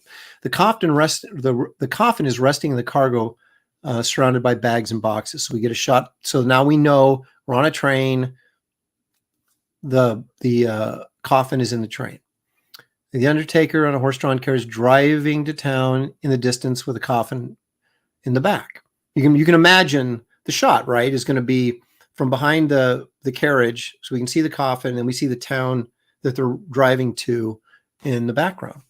The carriage is parked in front of the undertaker's home. A sign reads "Undertaker Taxidermy," right? So you'll see an empty carriage out in front of the taxidermy place, or the funeral home, whatever you want to call it.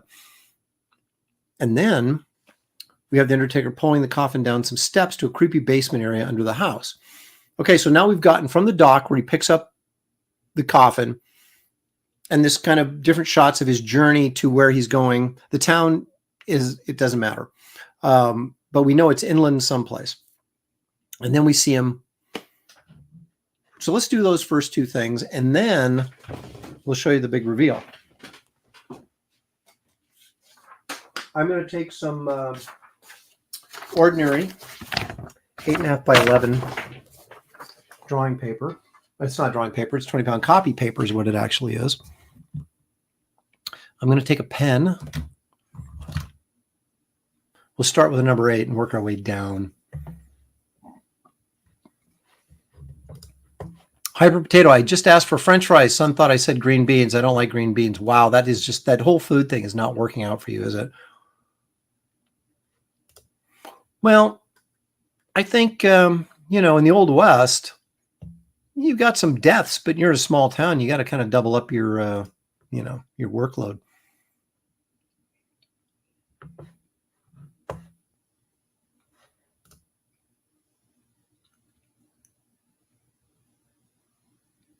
I don't have time to worry about reality. Okay. So I want you guys to see the script. So now when I start breaking it down here, you kind of have an idea of what we already talked about, right? So as you can tell, when I do this writing, at least there's not going to be any dialogue on these first 2 pages. Okay. It's just going to be visual. And I don't do a ton of descriptive stuff like, oh, it was night and the sky glowed eerily with, I just get to the point. I mean, I'm writing for myself, obviously. So I'm not writing for somebody else. So I know what I want to do in my head already. So I just give myself the bare bones information I need, and then I kind of run with it visually. And then, of course, obviously, I'm going to write all the dialogue, which is probably going to get changed about 10 times before it actually sees print. All right, so now we're going to switch to this wonderful Razer Kaio Sharp Image camera. Yeah, that's kind of cool. Let's do that. I didn't know you could do that. Oh, look at that. What would happen if I did that? No, we don't like that. No, we don't like that. No, we'll do that. Okay. So you can kind of see the script. Let's kind of see what I'm doing here. Okay, so the first thing I'm going to do is 8.5 by 11, right? So I'm just going to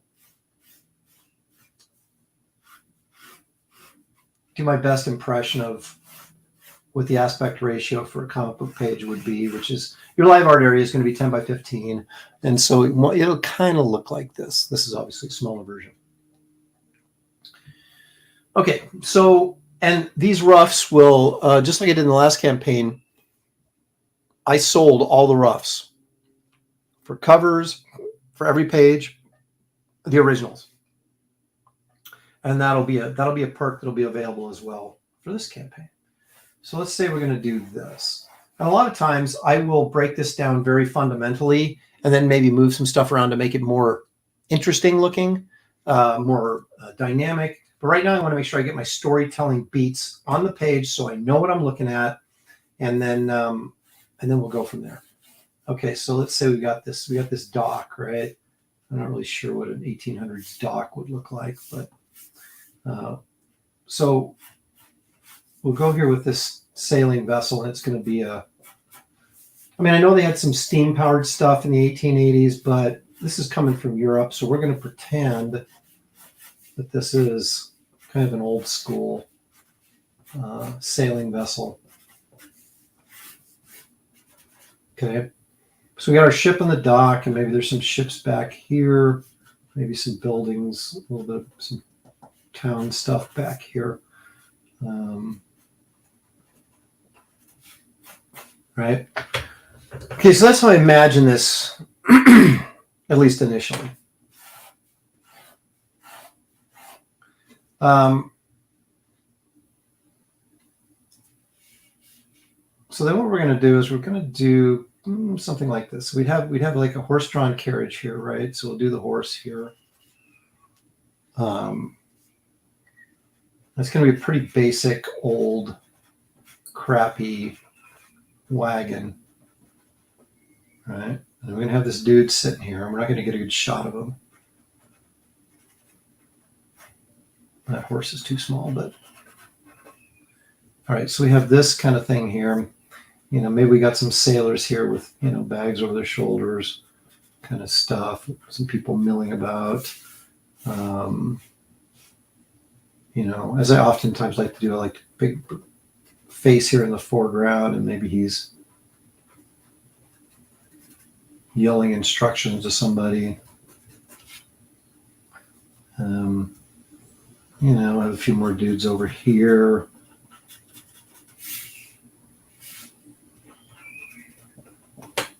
Okay.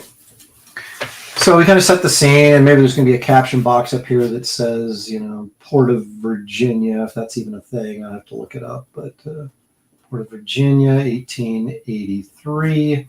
So this is going to be right on the tail of the last Wraith of God story. Probably want some boxes, some crates here, so we know that some stuff has been unloaded. And then I think I'm going to do, well, actually, you know what? Let me see, how many panels do I have on there? 3, 4.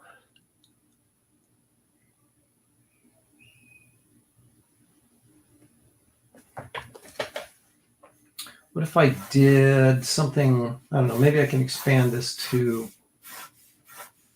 let's see. We'll do maybe some 3 panels like this. I'm kind of open-ended here. I know I wanted to adjust some of this, how I laid out the pages already from the script. Because you write stuff, and then as an artist, you're like, when you actually start visualizing, you're like, maybe this works better this way or whatever. Okay, so let's say we have the side of the boat, and here we have this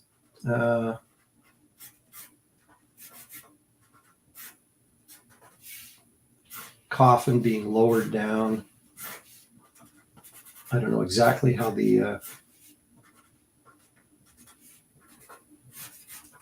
how this would work. I'm going to have to look at some sort of pulley system or something. So they're lowering, and maybe we'll have a guy here with his hands up, saying, easy does it. Okay.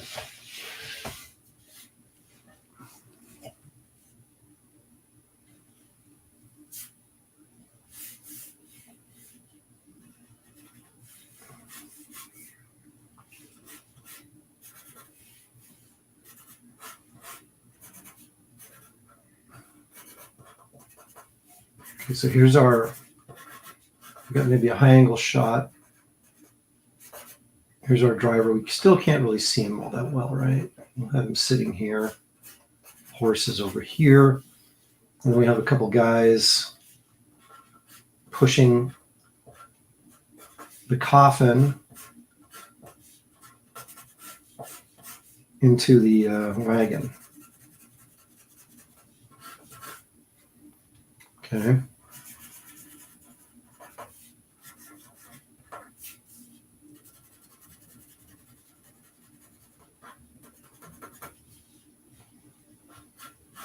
And we'll make it decorative and ornate. You know, this guy, whoever's in this coffin, has got money. So we have a couple guys pushing it in there. And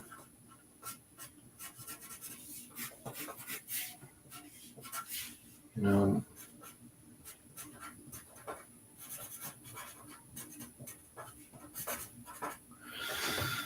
okay. Maybe, you know, we'll have the rope here, some of the ropes hanging down here to kind of give the idea that they just took it off. The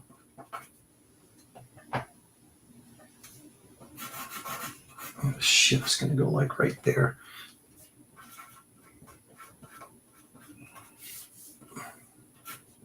Might be wooden planking there. Okay, so we got the guys, we got the ship pulling in. Here comes our well, I guess we don't our antagonist, one of our antagonists, but at this point we don't know that. Although I just told you, so now you do. Coffin being lowered off the ship. Coffin gets loaded into the guy's buggy. Now I think what we'll do is we'll do a close-up shot of the Undertaker, because we all want to see him at this point, right? Oh, he's going to be this creepy dude. And maybe he's, I got to move him back a little bit, but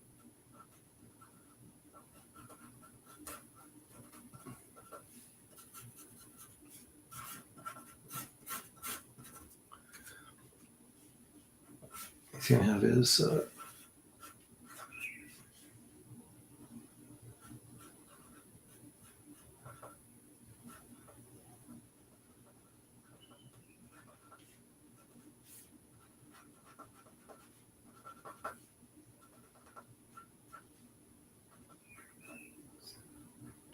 dark, creepy eyes.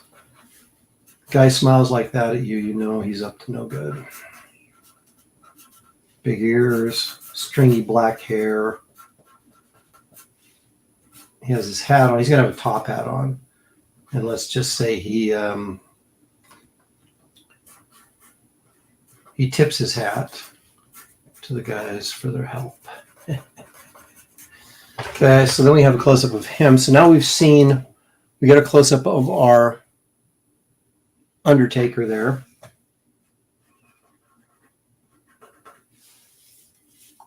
And then we'll just have something like this, where maybe we'll have these old time light posts and some things. We'll have the cabin, or pardon me, the little not cabin, but horse and buggy thing riding off. I'm going to give our Undertaker a big, what do they call them? Not stovepipe, hat. What do you call those things? Stove something. So he's driving away. Horses down here. So he's driving away.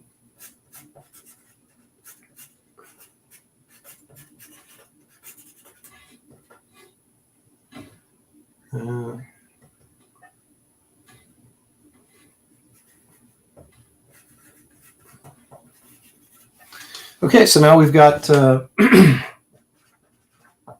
page one, right? So again, let's take a look at what our script. I added a panel already, right? But let's take a look at what the script is. We've got the ship sitting in the dock, and we've set up our guy right here, our Undertaker, who's there to pick up. But what's he here to pick up? Well, apparently this coffin, because that's what would come down next.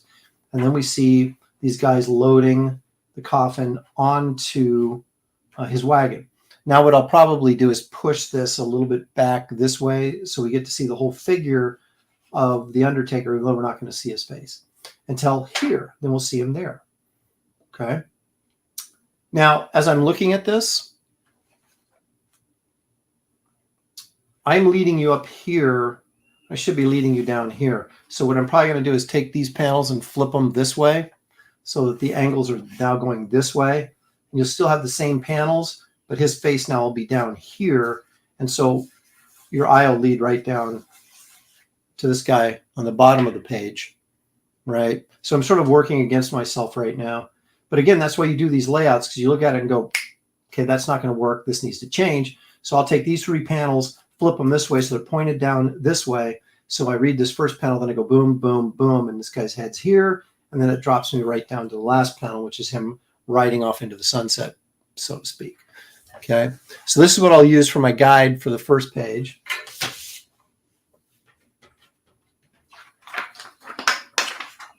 So now let's take a look at page 2.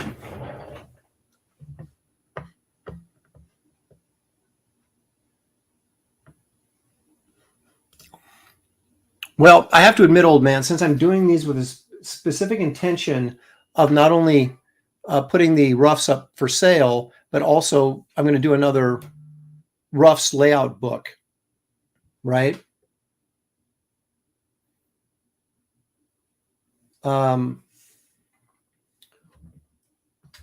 So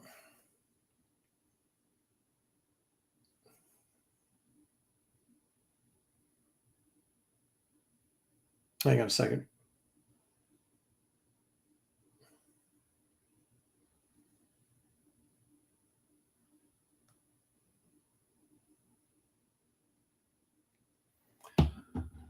Okay, so now we go page 2. Anyway, yeah, I'm going to do another roughs book. So you want the roughs to be a little bit more detailed so that when people actually, if they get the book, they have kind of an idea of a better idea of what you're doing.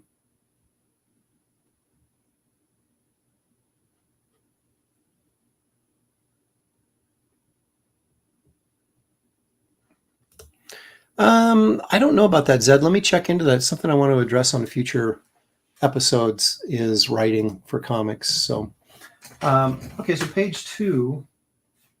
My first thought on page 2 here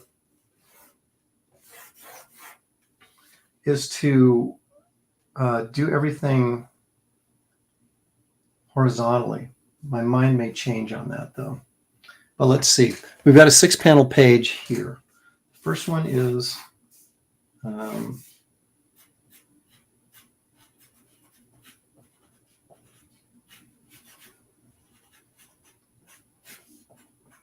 that's kind of a lame looking train, but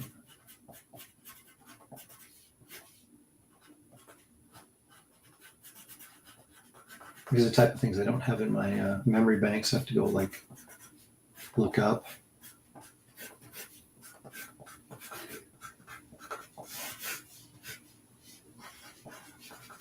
Okay, so the train going cross country, right? We'll have some trees back here. This type of thing. These are all going to be passenger cars, right?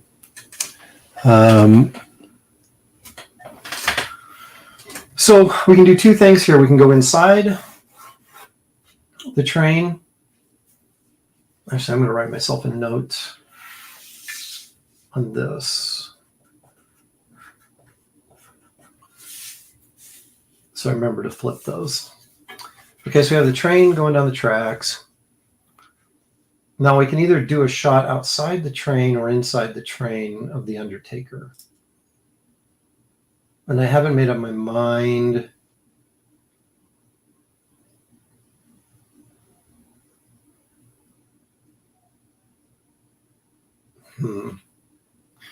Well, okay, I reserve the right to change my mind. But what I was originally thinking was going in here closer on these windows in the train, right? Yeah, we got chairs in here, right? We got windows over here. We just have our Undertaker sitting here, maybe reading the paper or something.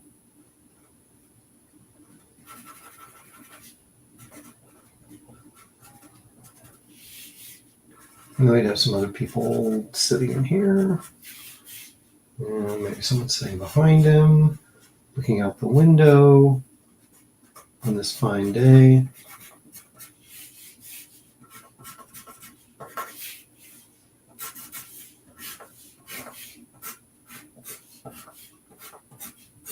The other idea would be to simply draw him on the inside of the do this is the same shot, but with him inside the train.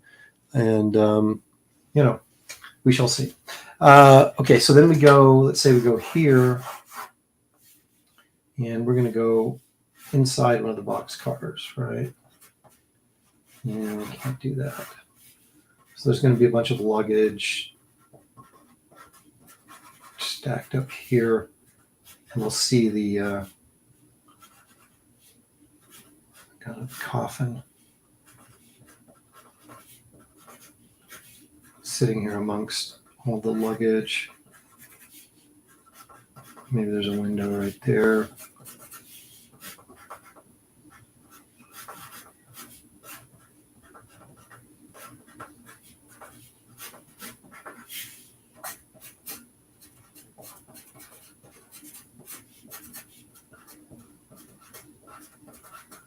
Lots of stuff stacked up.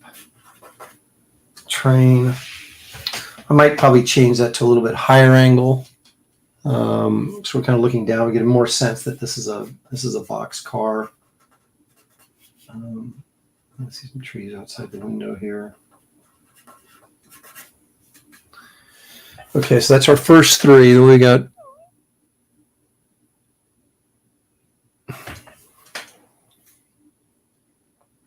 I think I'm going to go this route now.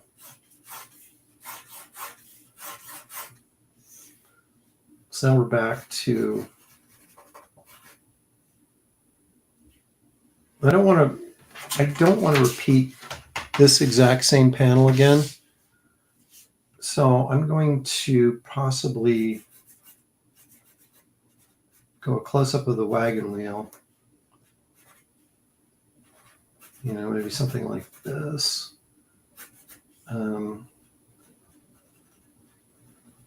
Here's our Undertaker with his big stovepipe hat.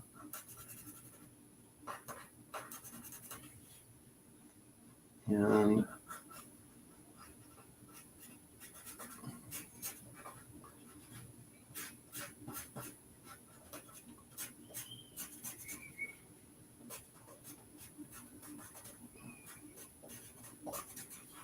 the horse. This is the ground, of course. I don't know. You know, it might have like a lizard or something in the foreground here just for fun.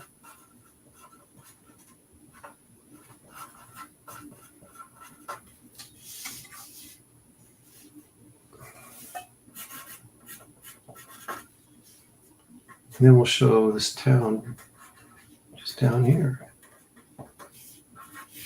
Okay.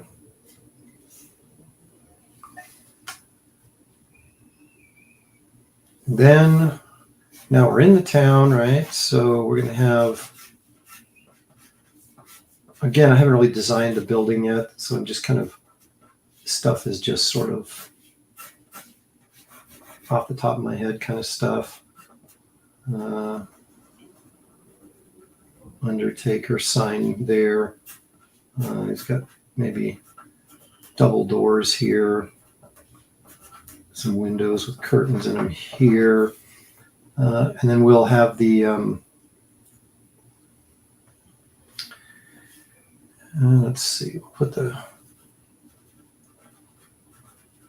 yeah, actually we'll do it the other way.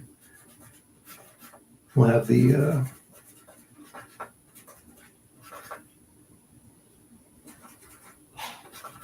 cabin here maybe. I don't know, I may change that so that we see the horse better or something. I don't know, because I was going to do the horse here, but I turned it to the carriage because he would back the carriage up and bring it in here. So that's a work in progress. Don't hold me to this. And now we're going to go downstairs. Okay.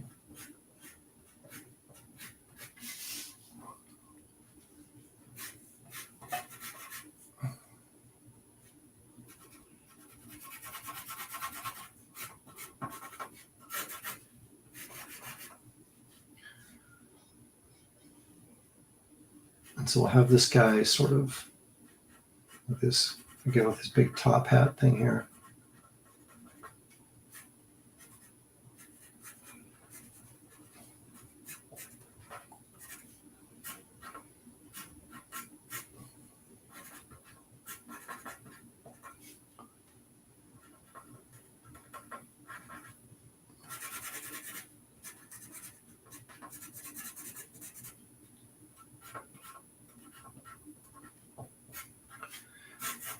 And again, the angles are these are going to change slightly. And when I actually get to drawing this, but so we're bringing this down here. He's bringing the coffin down the stairs, sliding him down the stairs. Let him maybe have a rat down here in the foreground. Okay. Now I may alter these a little bit, but again, this is my basic concept for the storytelling, to get all the storytelling elements in there. And now, what do we have on the page 3 that you're so anxious to see? Well, it would be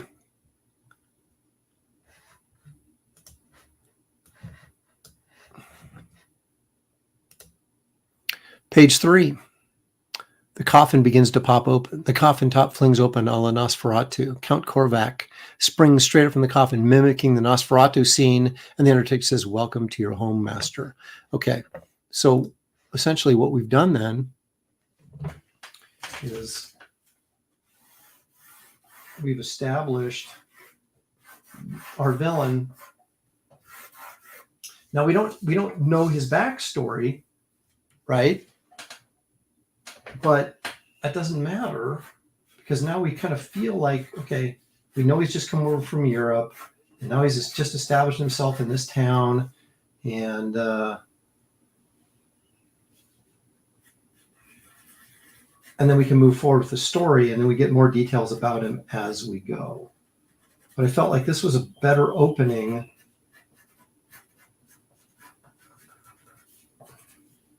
Now, of course, the Undertaker is showing reverence by sort of kneeling and bowing his head.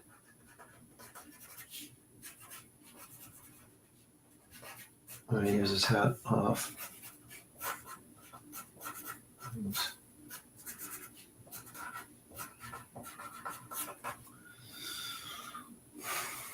so we'll have the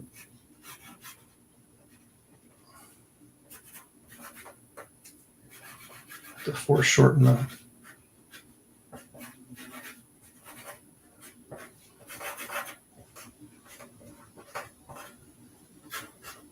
the coffin a little bit or something here, right? And so basically,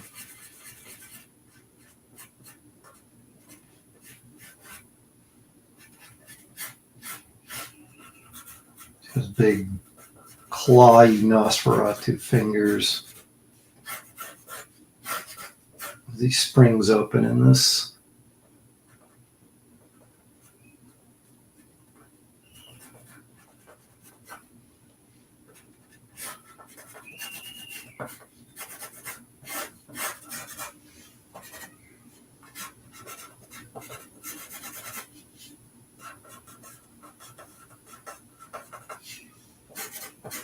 What I'll probably do is go take that film clip that I used to bug Shelly with all the time Nosferatu and pretty much mimic it as best I can. I'll give him some flowing cape action here as he stands, and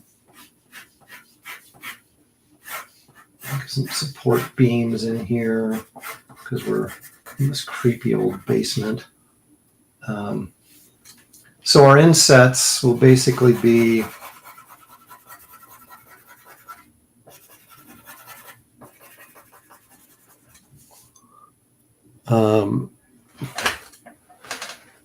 what do we got here?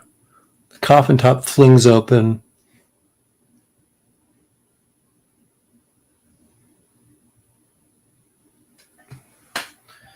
So maybe we get a hand coming up here in the coffin, perhaps.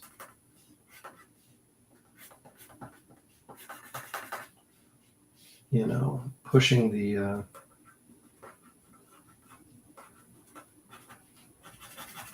coffin door open.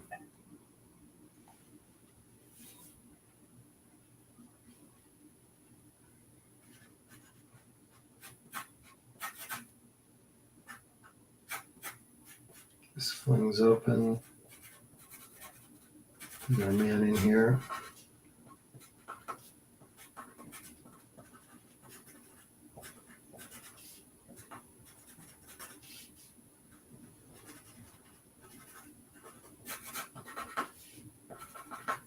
This may change as well. So we get a little bit more motion of him standing up, but it's gonna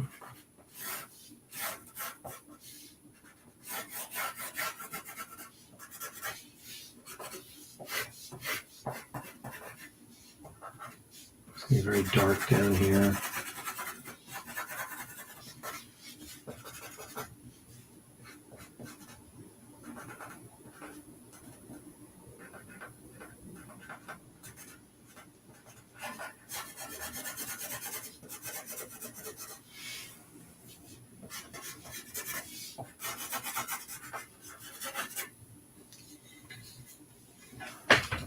Anyway, so something like that. The finished art will be a little bit more dynamic because I picked probably a little bit lower angle to do that from. But again, this is my first run at this stuff, so it's more of a presentation. What do I want? What information do I want to give the reader? And then I can go back and kind of mess around with the panels and the structure of the panels on the page to maybe, and the camera angles maybe to get stuff a little bit more dynamic or a little bit more interesting. But at least I have my elements here of what I want to show, and then I can go in and tweak that. So as a quick review here on the first 3 pages, we've got the ship at the dock, coffin unloading, loaded into the caretaker's wagon, close up of the caretaker. We've established him here, and then we see him driving off. Then we cut to a train on page 2. Caretaker's in the train. The coffin is in the train as well, in a box car. Then we cut to the caretaker again driving his wagon into town to his undertaker lair. We have to do a better job of clearly showing the horse and the carriage being empty. So maybe a high angle shot of that would be more appropriate. Then our caretaker dragging the coffin downstairs of this building, which we've set up, right? And then we have the coffin starting to open, the door springs open, Count Korvac stands up in Nosferatu-esque fashion. Our undertaker bows the knee to him and says, "Welcome to your new home, master." And then from this opening 3-page sequence, we'll cut to the Wraith and Esther, and the story begins. But we've established our antagonists pretty clearly and create a little bit of intrigue, which I think, you know, I'm a big fan of starting off with fight scenes and action, but if you can start off with something creepy and interesting like this, it ends with a splash page of, you know, your vampire villain, that's going to keep your reader's interest and move along in the story, or to keep them moving along in the story, right?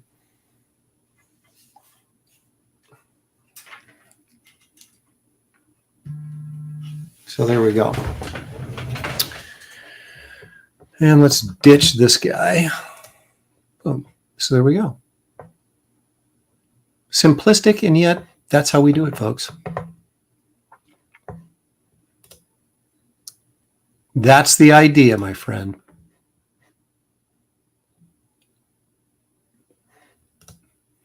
Yeah. It's a different kind of horror story. Oh, my goodness. Absolutely, man. Are you kidding me? How to Draw Comics the Marvel Way is my comics, yes, drawing Bible.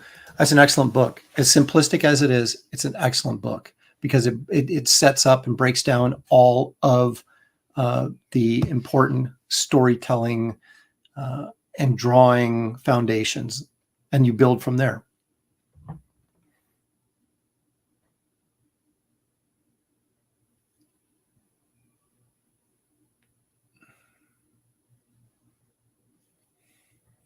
Death Slayer. It's fascinating to watch. I've been working on my script all day. Excellent. 1984, dude. Try 1975 when it first came out. I bought it when it first came out. In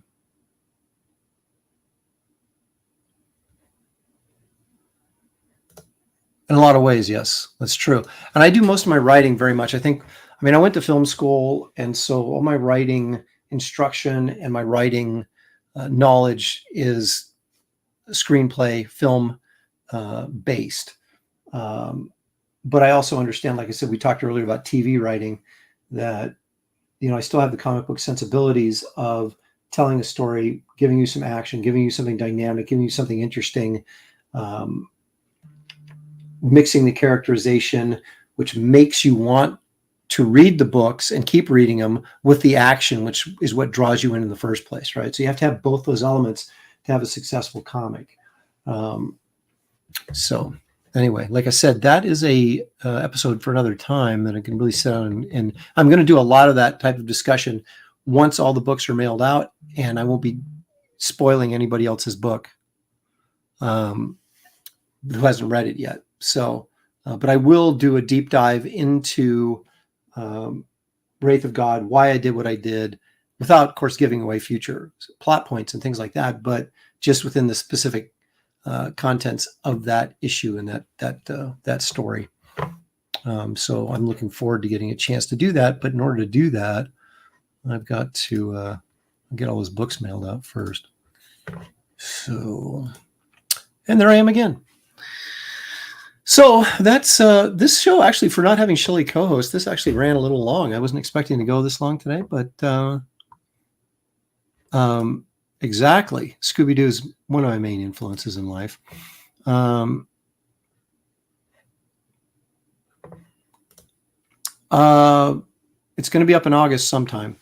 I was hoping for it to launch the 1st of July, but when we had the printer delays and things like that, it threw my entire schedule off. But I can't open the new campaign until all the books are shipped, because I need everybody to know that they got the book and they got a book that they liked, so that they're ready to back the next one. I can't have only half you guys have your books, and you may love them or whatever, but then I have the other half going, like, guy is still giving my book and he's launching a new campaign. I'm not going to back it until I get my book. And I don't blame anybody for saying that. So I have to wait until I can get these things shipped. And that's why I'm trying to get them shipped out as soon as possible, so I don't lose the summer, because I want to launch in the summer. I'd much rather have launched in July, but life is as life is. So, so you go. Kyle, who gave me an 8 out of 10 on Wraith of God instead of a 9. But thank you very much anyway, Kyle. I appreciate that.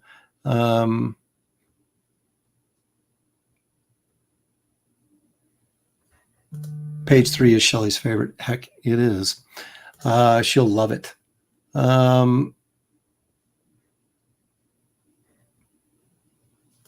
Keith Giffen scripts that way. He does like little, he'll give the artist like these layouts, just storytelling layouts, and you either follow them or you kind of use those just as a foundation for what you're going to do.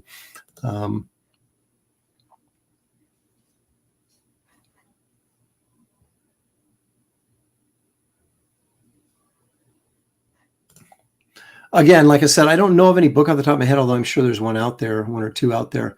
Eisner's book is pretty good on, it's just visual storytelling in general. But check out Will Eisner on Amazon, and you'll come up with a couple of, there's a comic story, visual storytelling book that's pretty good. But again, I'll be talking in depth about this. And again, I'm not going to sit here and pretend that I'm Frank Miller or Alan Moore or anything like that, but I will tell you my approach, what I use, how I do it, why I do it. And then you can just, not to say that someone's other's method is not better or worse or whatever. I'm just going to give you what I do, and you can be your own judge on whether or not you think it's worthwhile. When does the puppet show start? Next week. Yes, we are fast approaching 2,000. I'd really love to get there. So you guys, tell your friends, tell your families, like and subscribe to this channel, because it helps the channel grow. So anyway, you guys, thank you so much for joining me. I got to go check on Shelly. I've left her alone far too long. And so even though Bob Newfart is just joining us, I'm going to be tapping out. Are you halfway through fulfillment yet? Very close. We've shipped out 600 packages. I've got 130 sitting downstairs. They're going to the post office tomorrow, plus whatever else I can get done tonight. So I'm assuming it's going to be at least 150. Well, it'll at least be 130 because that's what I've got done.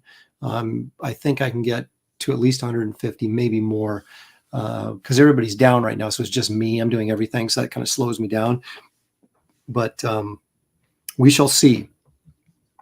We shall see how Shelly's healthcare goes for the rest of the evening, and that may define how much more of that I get done. But we are very, very close, and probably within a day or two of being 3 days probably of being halfway through everything being shipped, which is, I think, pretty remarkable for less than 2 weeks. So are you going to creep it? You better not.